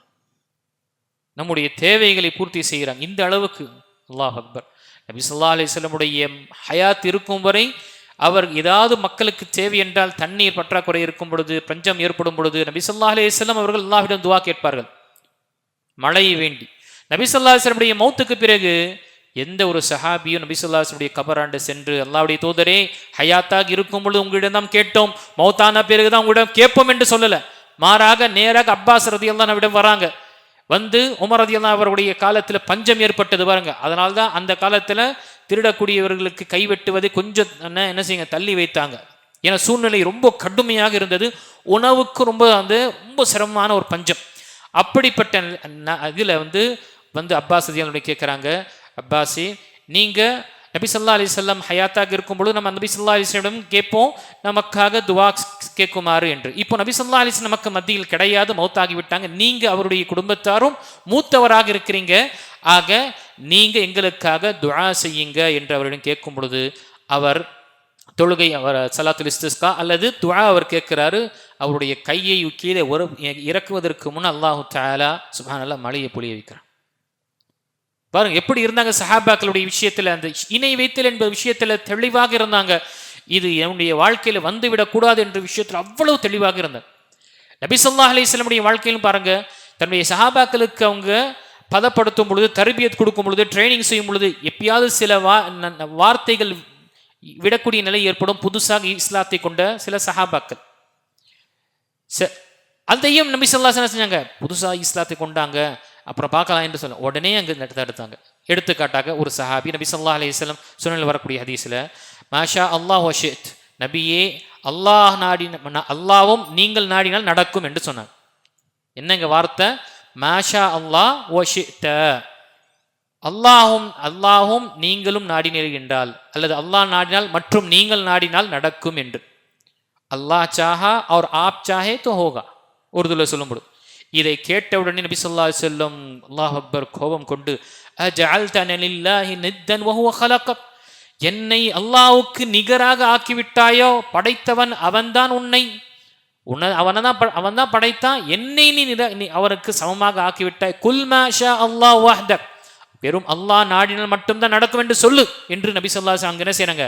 சீர்படுத்துறாங்க. ஏன்? அவனுடைய சஹாபாக்களுடைய வாழ்க்கை அந்த இந்த விஷயம் வந்துவிடக் கூடாது என்று நபி ஸல்லல்லாஹு அலைஹி வஸல்லம் செஞ்சாங்க. மக்காவை வெற்றி பெற்ற பிறகு ஒரு வாரம் இஸ்லாத்தை எங்க தழுவுனாங்க? எத்தனையோ சஹாபாக்கள் அல்லாஹ் அக்பர் இஸ்லாத்தை தழுவுனாங்க. 8வது ஹிஜ்ரி இஸ்லாத்தை தழுவி அந்த மக்காவை வெற்றி பெற்ற பிறகு ஒரு வாரம் தான் உடனே என்ன செய்யறாங்க? ஹுனைனுடைய போருக்கு கிளம்புகின்றாங்க சஹாபாக்கள் எல்லாம் சேர்ந்து. அதுல யோசிச்சு பாருங்க, இஸ்லாத்தை தழுவியவர் ஒரு வாரம், எவ்வளவு அறிந்திருப்பாங்க யோசிச்சு பாருங்க. இப்போ அல்ஹம்துலில்லாஹ் நமக்கு ஆன்லைன்ல இருக்கு, புத்தகங்கள் இருக்கு, இதெல்லாம் இருக்கு. அந்த காலத்தில் நபி ஸல்லல்லாஹு அலைஹி வஸல்லம் மட்டும் ஒருவர் தான், பிறகு சஹாபாக்கள் அவங்களுக்கு இருந்தது விஷயம். இப்போ ஒரு வாரத்தில் எல்லாம் கலந்து போகிறாங்க, பார்க்குறாங்க ஒரு மரத்தை. அந்த மரம் ராசி மரம் என்று இஸ்லாத்திற்கு முன்னால் தன்னுடைய ஆயுதத்தங்க தொங்க விடக்கூடியவர்களாக இருந்தாங்க. இந்த நேரத்தில் அதை பார்க்கும் பொழுது தாத் ஒன்வாத் என்ற அந்த மரம், அதை பார்த்து இஸ்லாத்தை தழுவிய அந்த சில சஹாபாக்கள் செய்யுங்க, அல்லாஹ்வுடைய தூதரே இஜ்அல் லனா தாத்து அன்வாத்தின் கமா லஹும் தாத்து அன்வாத், அவர்களுக்கு இந்த மரம், இந்த ராசியான மரம் இருப்பது போல எங்களுக்கும் ஒரு ராசியான மரத்தை நீங்க ஏற்பாடு செய்யுங்க, நாங்களும் அவங்க எப்படி ஆயுதங்களை தொங்க விட்டு அதுல பரக்கத்தை பெறுகின்றார்களோ அதே போல நாங்களும் செய்து கொள்வோம் என்று இது கேட்டாங்க. நபி ஸல்லல்லாஹு அலைஹி வஸல்லமுக்கு தெரியும் இவங்க எல்லாம் இப்போதான் வந்திருக்கிறாங்க என்று, இப்படிதான் வந்திருக்காங்க என்று. நபி ஸல்லல்லாஹு அலைஹி வஸல்லம் செஞ்சாங்க, அல்லாஹ் அக்பர் என்று அல்லாஹ் தஆலாவுடைய சுப்ஹானல்லாஹ் அவனை மிகைப்படுத்தி அவனை புகழ்ந்து, நீங்க கேட்ட விஷயம் இதே போலதான் மூசா அலைஹிஸ்ஸலாமுடைய சமூகத்திலும் கேட்டார்கள். இஜ்அல் லனா இலாஹன் கமா லஹும் ஆலிஹா, மூசாவே இவர்களுக்கு எப்படி சிலைகள் இருக்கின்றதோ கடவுள்கள் இருக்கின்றார்களோ அப்படி போல எங்களுக்கும் ஒரு சிலையை அமைத்து தருமாறு என்று அவர்கள் கேட்டது போல நீங்க கேட்டீர்கள் என்று நபி ஸல்லல்லாஹு அலைஹி வஸல்லம் உடனே அந்த விஷயத்தை தடுத்தார்கள். யோசிச்சு பாருங்க கண்ணியத்துக்குரிய அல்லாஹ்வே, சரி பார்த்து போ படிச்சு பாரு என்று அல்லது போ தெரிஞ்சுக்கிட்டு சொல்ல, எங்கெல்லாம் தௌஹீதுடைய விஷயங்கள் கலங்கம் ஏற்படக்கூடிய நிலை இருந்ததோ அந்த கலங்கத்தை சுப்ஹானல்லாஹ் நபி ஸல்லல்லாஹு அலைஹி வஸல்லம் அதை அந்த பரிசுத்தத்தை தௌஹீதுடைய பரிசுத்தத்தை பாதுகாத்தார்கள். கலங்கத்திலிருந்து, மாசுபடுவதிலிருந்து, ஷிர்க்குடைய விஷயங்கள் உள்ள வந்து அதை அழிப்பதிலிருந்து நபி ஸல்லல்லாஹு அலைஹி வஸல்லம் எல்லா இடத்திலும் என்ன செஞ்சாங்க, நபி ஸல்லல்லாஹு அலைஹி வஸல்லம் தடுத்தாங்க. மழை பொழிந்தது, மழை பொழிந்த பிறகு ஹுதைபியாவுடைய அந்த உடன்படிக்கை 6வது ஹிஜ்ரியில மழை பொழிந்த பிறகு காலையில் நபி ஸல்லல்லாஹு அலைஹி வஸல்லமுக்கு சொல்லப்பட்டது, இப்பொழுது என்னுடைய இறைவன் எனக்கு ஒரு செய்தியை கூறினான், எங்க மக்களில் சிலர் அல்லாஹ் காஃபிராகி விட்டார்கள், சிலர் முஃமின்களாக ஆனார்கள். என்ன, யாரெல்லாம் முத்திர்னா பி ஃபத்லில்லாஹி வ ரஹ்மத்திஹி, இந்த மழை பொழிந்தது அல்லாஹ்வுடைய அருளும் அவனுடைய கிருபையின் கொண்டுதான் பொழிந்தது என்று கூறினார்களோ, முஃமினும் பி, அவன் அல்லாஹ் கூறினான் அவன் என் மீது ஈமான் கொண்டான், வ காஃபிரும் பில் கௌகப், அவன் நட்சத்திரங்களை நிராகரித்தான். ஏன்னா இதுவும் ஒரு கொள்கையாக இருந்தது. நட்சத்திரம் இங்கு இந்த நட்சத்திரத்தை இன்னொரு இடத்துக்கு வரும் பொழுது மழை பொழியும் என்ற சிந்தனை, இந்த கொள்கை இவர்களுக்கு இருந்தது. அப்போ என்ன அர்த்தம், இந்த நட்சத்திரம் இருக்கக்கூடிய இந்த செலஷியல் பாடி என்று சொல்லுவாங்க, இந்த செலஷியல் பாடி விண்வெளி என அந்த நட்சத்திரங்கள் மூலமாக தான் மனிதனுடைய வாழ்க்கையில மாற்றங்கள் நல்லது கெட்டது ஏற்படுது. பார்க்குறோமா இல்லையா, ராசி பலனை பார்க்குறாங்க, இந்த நேரம் நல்ல நேரம், ராகு காலம், மகண்டம், இது முகூர்த்த நேரம், இப்படி என்று எந்த அடிப்படையில் அது ராசி அந்த நட்சத்திரங்களுடைய விஷயங்களை பார்த்து செய்கிறாங்க. மார்க்கம் தெளிவாக கூறிவிட்டது, அந்த நட்சத்திரங்களுக்கும் மனிதனுடைய வாழ்க்கையில் ஏற்படக்கூடிய ஏற்றத்தாழ்வுக்கும் மாற்றங்களுக்கும் எந்த ஒரு தொடர்பும் கிடையாது என்று தெளிவாக நம்முடைய மார்க்கம் கூறிவிட்டு, ஏன் ஷிர்க்கு வந்துரும் என்று நபி ஸல்லல்லாஹு அலைஹி வஸல்லம் உடனே அதை தடுத்தார்கள். அப்போ என்ன செஞ்சாங்க, யாரெல்லாம் இந்த நட்சத்திரத்தினால்தான் எங்களுக்கு மழை பொழிந்தது என்று கூறினார்களோ அவர் நட்சத்திரம் மீது ஈமான் கொண்டார், என்னை அவன் நிராகரித்து விட்டான் என்று அல்லாஹ் கூறியதாக நபி ஸல்லல்லாஹு அலைஹி வஸல்லம் கூறினாங்க. பாருங்க, இந்த விஷயத்துல சொன்ன வார்த்தை எவ்வளவு நபி ஸல்லல்லாஹு அலைஹி வஸல்லம் அங்கு கண்காணித்து அவதானித்து அதை தெரியப்படுத்தினாங்க. இப்படி எங்கெல்லாம் சஜதா செய்யக்கூடிய விஷயங்கள் அல்லாஹ் சஹாபாக்கள் ரோமபுரி மற்றும் பார்சீக நாட்டுக்கு சென்று பார்க்குறாங்க, அரசருக்கு அவருக்கு என்ன செய்யறாங்க, சஜதா செய்கிறாங்க. அல்லாஹ்வுடைய தூதரே, நீங்க அதற்கு அதிகமான தகுதி உள்ளவர்கள், உங்களுக்கு நம்ம சஜதா, நபி ஸல்லல்லாஹு அலைஹி வஸல்லம் இல்லைன்றது தடுத்துட்டாங்க.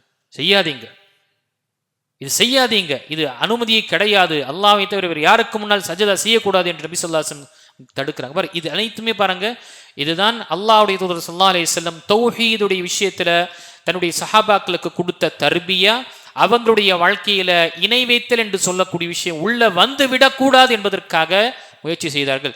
இணை வைத்தல் என்பது கண்ணியத்துக்குரிய அல்லாஹ்வுடைய சுருக்கமாக நம்முடைய மொழியில் சொல்ல வேண்டும், இது ஒரு கேன்சர்.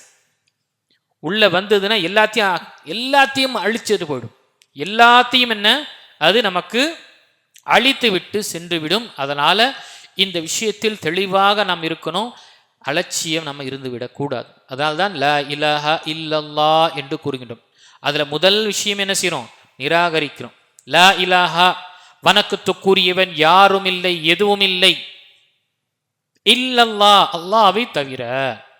அப்ப யாரெல்லாம் எதெல்லாம் வணங்கி கொண்டு இருக்கிறாங்களோ அவங்கெல்லாம் தகுதியே கிடையாது. நாம செஞ்சு நம்முடைய கரத்தால செஞ்சு நம்முடைய கரத்தால நட்டு நம்முடைய கரத்தால புதைச்சி அந்த மனிதன் செத்த பிறகு தன்னுடைய கழிவையும் எடுக்க முடியாது, தன்னை சுமந்து கொண்டு செல்ல முடியாது, தன்னுடைய ஆடையும் கழட்ட முடியாது, கிழித்து தான் எடுக்கக்கூடிய நிலையில் இருக்கக்கூடிய அந்த இயலாமையில் இருக்கக்கூடிய மனிதனை ஒரு மனிதன் தன்னுடைய அவன் அடக்கம் செய்த பிறகு அவனிடமே கேட்கின்றான் என்றால் இதைவிட ஒரு வெகுளித்தன்மை அல்லது இதைவிட ஒரு மடமை என்னவாக இருக்கும்? அப்போ இந்த விஷயத்தில் கணித்துக்குரிய அல்லாஹ்வுடைய நம்முடைய வாழ்க்கையில இதை நாம ரொம்ப கவனமாக இருக்க வேண்டும். ஷிர்க் என்ற விஷயம் வந்துடக்கூடாது. இதில் எத்தனையோ விஷயம் பார்க்குறோம். தாயத்தை கட்டுறாங்க, கருப்பு கயிறு கட்டுறோம். எதுக்காகங்க? இல்லை பலவீனமாக இருக்குங்க, கொஞ்சம் உடம்பு சரியில்லைங்க. உடம்பு சரியில்லைன்னா நமக்கு மார்க்கம் சொல்லி காட்டு தந்திருக்கக்கூடிய விஷயம் என்ன? குர்ஆனுடைய வசனங்கள் இருக்கின்றது, ஓதுங்க. ஆயத்துல் குர்சி 7 தடவை ஓதுங்க. சூரத்துல் ஃபாத்திஹா 7 தடவை ஊதிக்கொள்ளுங்க. அல்லாஹ் தஆலா மீது நம்பிக்கை கொள்ளுங்க. இதுதான் நமக்கு சொல்லப்பட்டது. தாயத்தை கட்டிட்டோம் ஆகுமா? எங்கெங்க ஆகும்? தாயத்தை நம்ம கட்டிட்டோம்னா அது என்னது? நமக்கு எந்த ஒரு பிரயோஜனம் தராது. அதை ஓதுவதினாலும் அதனுடைய விஷயத்தில் நான் நம்பிக்கை கொண்டு அதை நம்முடைய வாழ்க்கையில பயன்படுத்துவதால் தான் நமக்கு அதற்கு நிவாரணம் இருக்கு. அல்லாஹ் தன்னுடைய திருமறையை அது ஷிஃபாவாக அல்லாஹ் தஆலா கூறியிருக்கின்றார் என்றால் என்ன அர்த்தம்? கிடையாது. எழுதி நம்ம தொங்க விட்டுக் கொள்வதனால் அது ஷிஃபா கிடையாது. அது நமக்கு ஓதுவதினாலும் அதில் இருக்கக்கூடிய அர்த்தங்களை நாம் உணர்ந்து நம்முடைய வாழ்க்கையில அதை உள்வாங்குவதனால் தான் ஷிஃபா இருக்கு. வனுனஸிலு மினல் குர்ஆனி மா ஹுவ ஷிஃபாஉன். அது நமக்கு மட்டுமல்ல, முஸ்லீம் அல்லாதவர்களுக்கு நாம் ஓதினால் அதற்கும் என்ன அல்லாஹ் தஆலா நிவாரணத்தை கொடுக்குறான். முஸ்லீம் அல்லாதவர்களுக்கும் ஒட்டுமொத்த படைப்பினத்தில் இருக்கக்கூடிய இங்கே எல்லா படைப்பினங்களுக்கும் அல்லாஹுடைய இந்த வேதம் என்ன? ஷிஃபா. எல்லாத்திற்கும் அதிகப்படியாக முஃமின்களுக்கு என்ன? ரஹ்மா. ஷிஃபாஅன் வ ரஹ்மத்தல் லில் முஃமினீன். இது அதிகப்படியாக முஃமின்களுக்கு இது ஒரு கருணை, ஒரு ரஹ்மத்தாகவே இருக்கின்றது என்று அல்லாஹ் தன்னுடைய திருமறை வர்ணிக்கிறான். அப்படி இருக்கும் பொழுது நாம் பார்க்கிறோம், நாம தொங்க விட்டுக்கிட்டு கையில கட்டிக்கிட்டு நபி ஸல்லல்லாஹு அலைஹி வஸல்லம் காலத்துல திர்மிஸியில் வரக்கூடிய ஹதீஸ், ஒரு நபர் வந்து நபி ஸல்லல்லாஹு அலைஹி வஸல்லம் வந்து பையத் செய்ய விரும்புகிறார். பையத் செய்ய விரும்பும்போது நபி ஸல்லல்லாஹு அலைஹி வஸல்லம் கையை எடுத்துக்கொள்றாங்க. அல்லாஹ்வுடைய தூதர் என்ன ஆச்சு, கையில் என்ன இருக்கு என்று. இங்கே அந்த தோள்பட்டில் கட்டினது வாஹினா என்று சொன்னால் பலவீனத்திற்காக கட்டப்படக்கூடிய விஷயம். பலவீனமாக இருக்க, கொஞ்சம் வீக்காக இருக்குது, உடம்பு சரியில்லை, கொஞ்சம் இது மாதிரியாக இருக்குது, பயந்த சுபாவம், அந்த பலவீனத்தினால கட்டப்படக்கூடிய. அதனால தான் செய்யும். நபி ஸல்லல்லாஹு அலைஹி வஸல்லம் கூறினார்கள், லா யஸீது இல்லா வஹ்னா. உனக்கு இன்னும் பலவீனத்தை விட எதுவுமே இதை அதிகப்படுத்தாது, இன்னும் பலவீனம் தான் உனக்கு ஏற்படும் என்று சொல்லிவிட்டு இதே நிலையில் மௌத்தானா நீ வெற்றி அடைய மாட்டேன் என்று நபி ஸல்லல்லாஹு அலைஹி வஸல்லம் கூறினார். உடனே அதை கைட்டு போட்டு அதுக்கு பிறகு பயிற்சி. எந்த அளவுக்கு பாருங்க நபி ஸல்லல்லாஹு அலைஹி வஸல்லம் தெரியப்படுது. ஆக கணிச்சுக்கூறி அல்லாஹ் அடியார்களே, மருந்த நம்ம பேரஸ்டமால் இருக்கா? பேரஸ்டமால் எதுக்கு பயன்படுத்தும்? ஃபீவருக்கு, ஜுரம், தலைவலி. நான் தொங்க விட்டுக்கினேன்னா அல்ல பாக்கெட்டில் போய் வச்சுக்கிட்டேன்னா ஷிஃபா வருமா? கொடுத்தாரு டாக்டரு, மெடிக்கலு போனோம், இல்லாது டாக்டர்கிட்ட போயிட்டு நிவாரணத்தை வாங்கிட்டு அதை போய் கடையில் கொடுத்து டேப்லெட்டை வாங்கி பாக்கெட்டில் போட்டேன். என்ன கொடுத்தது எதுவுமே பழிக்கலை. 2-3 நாள் ஆச்சு, அப்படி தான் இருக்குது, ஜுரம் ஓயிற மாதிரி தெரியலன்னு சொல்லிட்டு டாக்டர்கிட்ட போனால் என்ன செய்வாங்க? நீங்கள் நாங்கள் மருந்து வாங்கினீங்க? வாங்கினேன். என்னங்க சாப்பிட்டீங்க? சாப்பிட்லங்க, வச்சுக்கிட்டேன். என்ன சொல்லுவாங்க? என்னங்க சொல்லுவாங்க? ஏங்க உங்களுக்கு வாங்கி வச்சுக்கிறதுக்காக சொன்னேன், அது சாப்பிட்றதுக்காக தான், அது சாப்பிட்டா தான் அது நிவாரணம். அதே போல கண்ணியத்துக்குரிய அல்லாஹ் அடியார்களே, இது ஒரு யதார்த்தமான ஒரு விஷயம். குர்ஆனை நாம் கட்டுவதினாலோ தொங்க விடுவதினாலோ எதுவுமே பிரயோஜனம் கிடையாது. இந்த குர்ஆனை நாம் படித்து இதனுடைய அர்த்தத்தை புரிவதும் இதை நம்ம ஊதிக்கொள்வதனால் நமக்கு ஷிஃபா இருக்குது என்று நம்ம மார்க்கம் சொல்லியிருக்குன்னா அதை நான் அப்படி தான் செய்யணும். எனக்கு வீட்டில் இருக்க குர்ஆன், எல்லாருடைய வீட்டில் தான் குர்ஆன் இருக்குது. வீட்டில் குர்ஆனும் இருக்குது, ஷைத்தான் பெட்டியும் இருக்குது. இப்போலாம் என்ன இருக்குது? ஷைத்தானே தேவையில்லை வஸ்தா, எல்லாருடைய கையிலேயும் ஒன்று இருக்குது. அது அதை விட மிஞ்சிருச்சு, அட்வான்ஸ் நிலை இருக்குது. திரும்ப பிரச்சனை வந்துட்டு தான் இருக்குது. வீட்டில் இதுங்க அதுங்க, வீட்டில் இருக்குங்க சூனியாவது இதாவது அதாவது பேய் பிசாசு இது அது சொல்லிட்டு எல்லாம் பிரச்சனை வருது. என்ன செஞ்சீங்க? ஒன்றும் செய்யலை. இங்கே அங்கே போனோம், இந்த தாயத்தை கட்டிட்டு அல்லது இந்த ஃபால் பண்ண புத்தகத்தை பார்க்கக்கூடியவன் அல்லது சூனியக்காரங்களை போயிட்டு எல்லாம் நவுதுபில்லா மின் அலைக். எவ்வளோ பெரிய விஷயம் பாருங்கள். இந்த விஷயத்தை நம்ம தெளிவாக இருக்க வேணும். கண்ணியத்துக்குரிய அல்லாஹ் அடியார்களே, தௌஹீதை ஏற்றுக்கொண்டோ நான் தௌஹீத்வாதி, குர்ஆன் சொன்னாவை நான் பின்பற்றுகின்றேன் என்று சொல்லக்கூடிய நாம் இதை தகர்க்கக்கூடிய விஷயம் நம்முடைய வாழ்க்கையில் வந்துவிடக்கூடாது என்று தெளிவாக இருக்கும். அதுக்கு நம்ம முதல் விஷயம் அறியணும். ஹுதைஃபா பின் யமான் ரலியல்லாஹு அவர்கள் நபி ஸல்லல்லாஹு அலைஹி வஸல்லம் என்ன செய்வாங்க? எப்போ பார்த்தாலும் என்ன அவங்க வந்து நெகட்டிவான விஷயங்கள் கேட்பேன். நெகட்டிவ்னா எது செய்யக்கூடாது, எது செய்கிறதா பொதுவாக கேட்போம், எது செய்யக்கூடாது என்று கேட்பாங்க. ஏன்னா அவர்கள் கூறினார்கள், அல்லாஹ் அக்பர், மக்கள் எதை செய்ய வேண்டும் என்று கேட்டாங்க, நான் எதை செய்யக்கூடாது, எது தடுக்கப்பட்ட விஷயங்கள் இருக்கு என்று நான் கேட்டேன். ஏன்? மஹாஃபத அன் யுத்ரிகனி, எனக்கு அச்சம் இருந்து எங்கு நான் அதில் விழுந்துருவேனோ என்ற அச்சத்தினால அதை கேட்டு கேட்டு தெரிந்து கொள்வேன், அதில் விழுந்துடாம. அப்போ நாம ஷிர்க்குடைய விஷயத்துல அதை தெரியாம இருக்கும் பொழுது நாமே அறியாமல் அதில் விழுந்துருவோம், நமக்கே தெரியாம விழுந்துரும். ஏன்னா மனிதன் குழந்தைக்கு ஒன்றுனா பொறுக்காது, தனக்காவது இப்படியே அவன் அட்ஜஸ்ட் பண்ணுறான். மனைவிக்கு இன்னும் தாய் குழந்தைக்கு இன்னும் எதுவுமே பொறுக்காது. வீட்டில் ஒரு இதே ஆகிடும், ரணகலமை ஏற்பட்டுரும். ஏங்க குழந்தை இப்படி இருக்குங்க, நீங்கன்னா இப்படி இருக்கிறீங்க, வாங்க போகலாம், பூச்சாண்டிக்கிட்டு போயிட்டு போகலாம், அந்த வேப்பில் போய் அடிக்கலாம், இங்கே போய் நிற்கலாம், அங்கே போய். இவரும் பார்க்குறாரு, என்ன சிகிச்சை 2 நாள் எதுவும் ஆகலை, சரின்னு சொல்லிட்டு பிள்ளைங்க அதுக்கு பிறகு பார்த்துடலாம். உதவி இல்லாமல் எங்கே போச்சு ஈமானுடன்? ஈமான் போச்சு. அல்லாஹ் தஆலா நமக்கு மார்க்கத்துடைய தெளிவு கொடுத்துருக்க, அதை படித்தோம் தெரிந்தோம் என்றால் இதுக்கு என்னங்க நிவாரணம், இதற்கு என்ன சிகிச்சை, நம்முடைய மூலமாக என்ன சிகிச்சை செய்யணும் செஞ்சுருக்கோம். அல்லாஹ் தஆலா ஷிஃபா கொடுக்கக்கூடியவன். மார்க்கம் தன்னை தடை செய்ய விஷயங்கள் நாம் செல்லக்கூடாது. அது என் குழந்தை இழந்தாலும் சரி, என்னுடைய எது ஆனாலும் சரி, ஏன் எனக்கு மௌத்தே வந்தாலும் சரி, ஈமானுடன் மௌத்து வரும். ஈமானை இழந்து விட்டு உயிர் வாழக்கூடிய புரோஜனம் என்னங்க? எதுவுமே புரோஜனம் இல்லைங்க. அதனால தான் ஜும்மால ஒவ்வொரு ஜும்மா நம்ம கேட்குறோம், வலா தமூதுன்ன வலா தமூதுன்ன வலா தமூதுன்ன இல்லா வஅன்தும் முஸ்லிமூன், நீங்கள் முஸ்லிம் இல்லாத நிலையில் மரணித்து விட வேண்டாம். என்ன அர்த்தம்? மவுத், மலக்குல் மவுத் வரும் பொழுது எது இருக்கோ இல்லையா ஈமானை நீ தக்க வைத்துக்கோ. எது இருக்கோ இல்லையா ஈமான் இருக்கணும். இல்லை எல்லாமே இருந்து ஈமான் இல்லைன்னா பிரயோஜனமே கிடையாது. ஆக இந்த விஷயத்தில் ஷிர்க் என்பது கணித்துக்குரிய அல்லாஹ்வுடையார்களே, இது கேன்சரை போல தான். இதை நாம் எப்பொழுதுமே தெளிவாக நம்ம இருக்கணும். என் வாழ்க்கையில் இது வந்துடக்கூடாது என்ற விஷயத்தில் தெளிவாக இருந்து நம்மை பாதுகாத்து கொள்ள வேண்டும் இருக்கு. அதனால தான் நபி ஸல்லல்லாஹு அலைஹி வஸல்லம் பெரும் பாவத்தில் 7 பெரிய பாவங்களில் முதல்ல சொன்னது என்ன? அல் இஷ்ராக்கு பில்லா, அல்லாஹ்வுக்கு இணை வைப்பது. பார்க்குறோமா இல்லையா? இணை வைத்து கொண்டு தானே இருக்கிறாங்க, அல்லாஹுக்கு ஷிர்க் செய்து கொண்டு தானே இருக்கிறாங்க எத்தனையும். அதான் அல்லாஹ் தன்னுடைய திருமறை சொல்லும் பொழுது, வமா யுமினு அக்ஸருஹும் பில்லாஹி இல்லா வஹும் முஷ்ரிகூன், அல்லாஹு தஆலா மீது ஈமான் கொண்டவருடைய அதிகமான ஒரு நிலை என்ன? அவங்க முஷ்ரிக்கீன்களாக இருக்கிறாங்க. முஷ்ரிக்கீன், இது என்னுடைய வார்த்தை இல்லை, அல்லாஹு தஆலா தன்னுடைய திருமறை தெரியப்படுத்துறான். மக்களுடைய முஃமின்கள், ஈமான் கொண்டோர்களுடைய அதிகமான மக்களுடைய நிலை, அவர்கள் இணை வைக்கக்கூடியவர்களாக இருக்காங்க. அது தெரிந்தோ தெரியாமலோ, உணர்ந்தோ உணராமலோ இருக்கு. சின்ன சின்ன விஷயத்திற்கு அல்லாஹ் அக்பர் நம்முடைய ஈமானை இழந்தக்கூடிய நிலை ஏற்படுகின்றது. சிகிச்சைக்காக மனிதன் எங்கெங்கே போகிறோம், சிகிச்சைக்காக எதேதோ செய்வதற்காக இருக்கு, பணத்துக்காக அவன் எதை வேண்டுமென்றாலும் அவன் இழக்கக்கூடியவனாக இருக்கான். ஏன்? ஈமானை இழந்து, நம்பிக்கையை இழந்து, உண்மைத்தனத்தை இழந்து, போலித்தனத்தை எடுத்துக்கிறான், ஏமாற்றுதலை எடுத்துக்கிறான். அல்லாஹ் அக்பர், அல்லாஹ் அக்பர். இதே நிலையில் மூத்தாடினா. ஆக ஷிர்க்குடைய விஷயங்கள் கணித்துக்குரிய அல்லாஹ்வுடைய மிக மிக மோசமான விஷயம். அல்லாஹ் இதை மன்னிக்கவே மாட்டான். வேற விஷயங்கள் எல்லாம் மன்னிப்பான், அல்லாஹ் நாடினால் வேற விஷயங்களை மன்னிக்கக்கூடியவன். ஆனால் இணை வைத்தல் என்பது அவ்வளவு பெரிய விஷயம், அல்லாஹ் மன்னிக்க மாட்டான். அல்லாஹ் தன்னுடைய திருமலை சொல்லும் பொழுது, இன்னல்லாஹ லா யக்ஃபிரு அன் யுஷ்ரக பிஹி, நிச்சயமாக அல்லாஹு தஆலா அவனுக்கு இணை கற்பிக்கக்கூடிய விஷயத்தை மன்னிக்கவே மாட்டான். வயக்ஃபிரு மா தூன ذلك லிமன் யஷா, அல்லாஹு தஆலா அதை தவிர வேறு பாவங்களை அவன் நாடினால் மன்னிக்கக்கூடியவனாக இருக்கிறான்.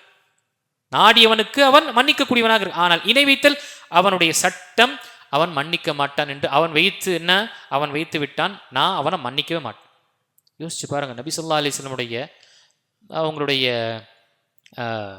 சாச்சா எத்தனை வருஷங்க கூட இருந்தாங்க? 1 வருஷம் 2 வருஷமா?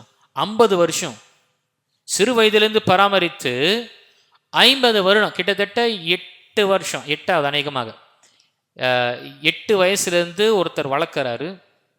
எத்தனை வயசு வரைக்கும்? அல்லாஹ் அக்பர், கிட்டத்தட்ட 50 வயசு வரைக்கும். அப்போ 42 வருஷம் அபு தாலிப் அவங்க நபி ஸல்லல்லாஹு அலைஹி வஸல்லமை வளர்க்குறாங்க, தன்னுடைய தம்பி மகன் என்று. அந்த அவ்வளவு, அது மட்டுமல்ல, ஈமான் அவருக்கு நபித்துவம் கொடுக்கப்பட்ட பிறகும் 10 வருஷம் பக்கபலமாக இருந்தாங்க. அவர் இருக்கிற வரை நபி ஸல்லல்லாஹு அலைஹி வஸல்லமுக்கு சுப்ஹானல்லாஹ் பெரிய ஒரு பாதிப்பு ஏற்படாது. ஏன்னா அபு தாலிப் இருக்கிறாரு என்ற ஒரு அச்சம் அந்த மக்காவுடைய மக்களுக்கு இருந்தது. இப்படி இருந்த அந்த சாச்சாவுக்கு ஈமானுடைய தௌஃபீக்கே வரல. அல்லாஹு தஆலா மன்னிக்கலை. ஏன்? இணை வைத்தில் இருந்தாங்க. நபி இப்ராஹிம் அலைஹிஸ்ஸலாமுடைய தந்தை ஆசர், சுனனில் வரக்கூடிய ஹதீஸில், மறுமை நாளில் அல்லாஹ் அக்பர், அல்லாஹு தஆலா நபி இப்ராஹிம் அலைஹிஸ்ஸலாமுடைய தந்தையை கழுதை புலி தோற்றத்தில் கொண்டு வரோம், ரத்தம் சிந்திய நிலையில். கழுதை புலின்னா ஹைனா என்று சொல்லுவோம் நம்ம இங்கிலீஷில். கழுதை புலி தோற்றத்தில் அல்லாஹு தஆலா கொண்டு வரோம். அவருடைய முகம் அப்படி இருக்கும், ரத்தம் அப்படியே சிந்தி கொண்டு இருக்கும், கொட்டி கொண்ட நிலையில் மிக விகோரமான தோற்றத்தில். அவர் பார்த்த உடனே, அல்லாஹ்வே, மறுமையினால நீ என்ன இழிவுபடுத்த மாட்டேன் என்று கூறினாய் அல்லவா, இதைவிட பெரிய இழிவு என்ன இருக்கும்? என்னுடைய தகப்பனை இந்த நிலையில் நான் பார்க்கின்றேனே, இதற்கு ஏதாவது நீ செய்வாயாக என்று கேட்கும் பொழுது அல்லாஹ் தெளிவாக கூறிவிட்டான், நிச்சயமாக சொர்க்கத்தை நான் இணை வைத்தவர்களுக்கு நான் ஹராமாக்கி விட்டேன் என்று அல்லாஹ் தஆலா தெளிவாக. யார்? இப்ராஹிம் அலைஹிஸ்ஸலாம். எப்படிப்பட்ட சோதனையெல்லாம் கடந்து வெற்றி பெற்று அவருடைய விஷயத்தில் ஹலீல் என்ற உற்ற நேசர் என்று அல்லாஹ் தஆலா அவரை போற்றி புகழ்ந்த அந்த நபியுடைய தந்தையை பார்க்கிறாங்க. யோசிச்சு பாருங்க, தந்தையுடைய நிலை நம்மால சிரமமாக இருக்குமோ பார்க்க முடியாது. அப்படிப்பட்ட நிலையில் பார்க்கும் பொழுது ஒரு மகனால் எப்படி தாங்கிக் கொள்ள முடியும்? என்னதான் இருந்தாலும் அந்த நிலையில் யாரும் பார்க்க முடியாது. அது நபிக்கு ஏற்படக்கூடிய நிலை. அல்லாஹ் தெளிவாக சொல்லிட்டான், இணை வைக்கக்கூடியவர்களை நான் மன்னிக்க மாட்டேன், அவர்களை சொர்க்கத்தை ஹராமாக்கி விட்டேன் என்று சொல்லிவிட்டு தோப்பார் என்று அல்லாஹு தஆலா அவருக்கு காண்பிப்பான். அந்த இப்ராஹிம் அலைஹிஸ்ஸலாமுடைய தந்தையுடைய அல்லாஹ் அக்பர் நெற்றி உடைய முடியை பிடித்து தூக்கி நரகத்தில் போடப்படும். இது எதற்காக? இணை வைத்துருக்கான். அவருக்கே அந்த நிலை என்றால் யோசிச்சு பாருங்க நம்முடைய நிலை என்ன. ஆக இந்த இணை வைத்தலுடைய விஷயங்கள் ரொம்ப நம்ம யோசிக்கக்கூடியதாக இருக்கிறோம். நம்முடைய வாழ்க்கையில் தௌஹீதை எந்த அளவுக்கு நாம் பற்றி பிடிக்க வேண்டும் என்று நாம் விரும்புகின்றோமோ, அதில் நிலையாக இருக்கிறோமோ, அதில் எந்த ஒரு சமரசம் இருக்கக்கூடாது. அதே போல நம்முடைய விஷயத்தில் சமரசமே வரக்கூடாது. ஷிர்கு ஏது ஒரு சின்ன அளவுக்கு எங்கள் வாழ்க்கையில் வந்துடக்கூடாது. அதற்காக அல்லாஹ்விடம் நான் துவா கேட்கணும். அதற்காக யா அல்லாஹ் அல்லாஹும்ம இன்னி அஊது பிக்க மினல் குஃப்ரி வல் ஃபக்ர் என்று கேட்குறோம். ஒவ்வொரு காலை மாலை துவால, யா அல்லாஹ் உன்னிடம் இருந்து குஃப்ரு உனக்கு நிராகரிக்கக்கூடிய விஷயத்தையும் இணைவிக்கக்கூடிய விஷயத்திலும், வல் ஃபக்ர் ஏழ்மையுடைய விஷயத்திலிருந்தும் என்னை பாதுகாப்பாய். ஏன்னா மனிதன் ஏழ்மையில் அல்லது இயலாமையில் சென்று விட்டான் என்றால், ரொம்ப ஏழ்மையில் போனால் அவன் ஈமானை இழக்கக்கூடிய நிலையெல்லாம் வரும். அதிலிருந்து என்னை பாதுகாப்பாயாக என்று நம்ம ஒவ்வொரு தடவை கேட்குறோம். அல்லாஹ் அக்பர்.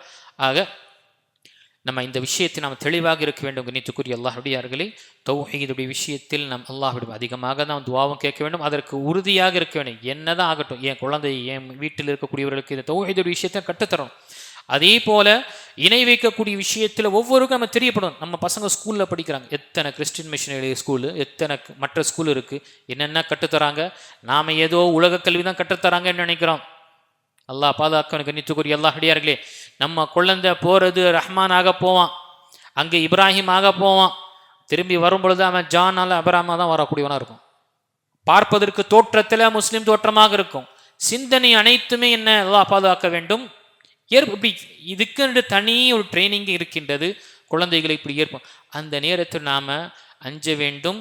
மற்ற முஸ்லீம் அல்லாத ஸ்கூலில் நம்ம படிக்க வைக்கின்றோம் என்றால், எங்கள் குழந்தைகளுடைய ஈமானுடைய பாதுகாப்புக்கு நாம தான் அதற்கு பொறுப்பாளி. அவனுடைய விஷயத்தை நாம தான் அல்லாஹ்விடம் அதற்கு தான் கேள்வி கேட்கப்படக்கூடியவராக இருக்கின்றோம். இதை நம்ம கவனம் கொள்ள வேண்டும். ஆங்காங்கே நம்ம இந்த விஷயத்தை நாம் நினைவுபடுத்த வேண்டும். அல்லாஹு தஆலா சொல்லக்கூடியவனுக்கும் கேட்கக்கூடிய அனைவர்களுக்கும் சொல்லப்பட்ட இந்த விஷயத்தில், குறிப்பாக இந்த தௌஹீதுடைய விஷயங்கள், இதனுடைய முக்கியத்துவம், இதனுடைய விஷயத்தில் நாம் நம்முடைய வாழ்க்கையில் உறுதியாக இருந்தும், அதே போல இதை தகர்க்கக்கூடிய, இதை அழிக்கக்கூடிய, நாசமாக்கக்கூடிய இருக்கக்கூடிய இந்த இணை வைத்தல் என்ற இந்த கேன்சர் என் வாழ்க்கையில் சொட்டு கூட வந்துடக்கூடாது என்ற விஷயத்தை தெளிவாக இருக்கணும். என்னுடைய அனைத்து விஷயங்களையும் அல்லாஹ்விடம் மட்டும்தான் முறையிடுவேன், வேறு யாரும் நான் முறையிட மாட்டேன் என்ற நிலை நமக்கு இருக்க வேண்டும். அல்லாஹு தஆலா அப்படிப்பட்டவர்களை அல்லாஹ் நம் அனைவர்களையும் ஆக்கி அருள் புரிவானாக. நம்முடைய வாழ்க்கையில் அல்லாஹு தஆலாவை கட்டுப்பட்டு வணங்கி வெளிப்படக்கூடியவர்களாகவே அல்லாஹ் ஆக்கிடுவானாக. நம்முடைய வாழ்க்கையில் இருந்து இருக்கக்கூடிய இணை வைத்தலோ அல்லது நமக்கு தெரியாமல் செய்த இணை வைத்தல் எல்லாம் மன்னித்து நம்மையும் நம்முடைய வரக்கூடிய சந்ததிகளையும் அல்லாஹுக்கு விரும்பிய வாழ்க்கை வாழக்கூடிய நல்லடியார்களாக ஆக்கி அருள்வானாக. ஆமீன். வாஹிரு தாவானா அல்ஹம்துலில்லாஹி ரப்பில் ஆலமீன்.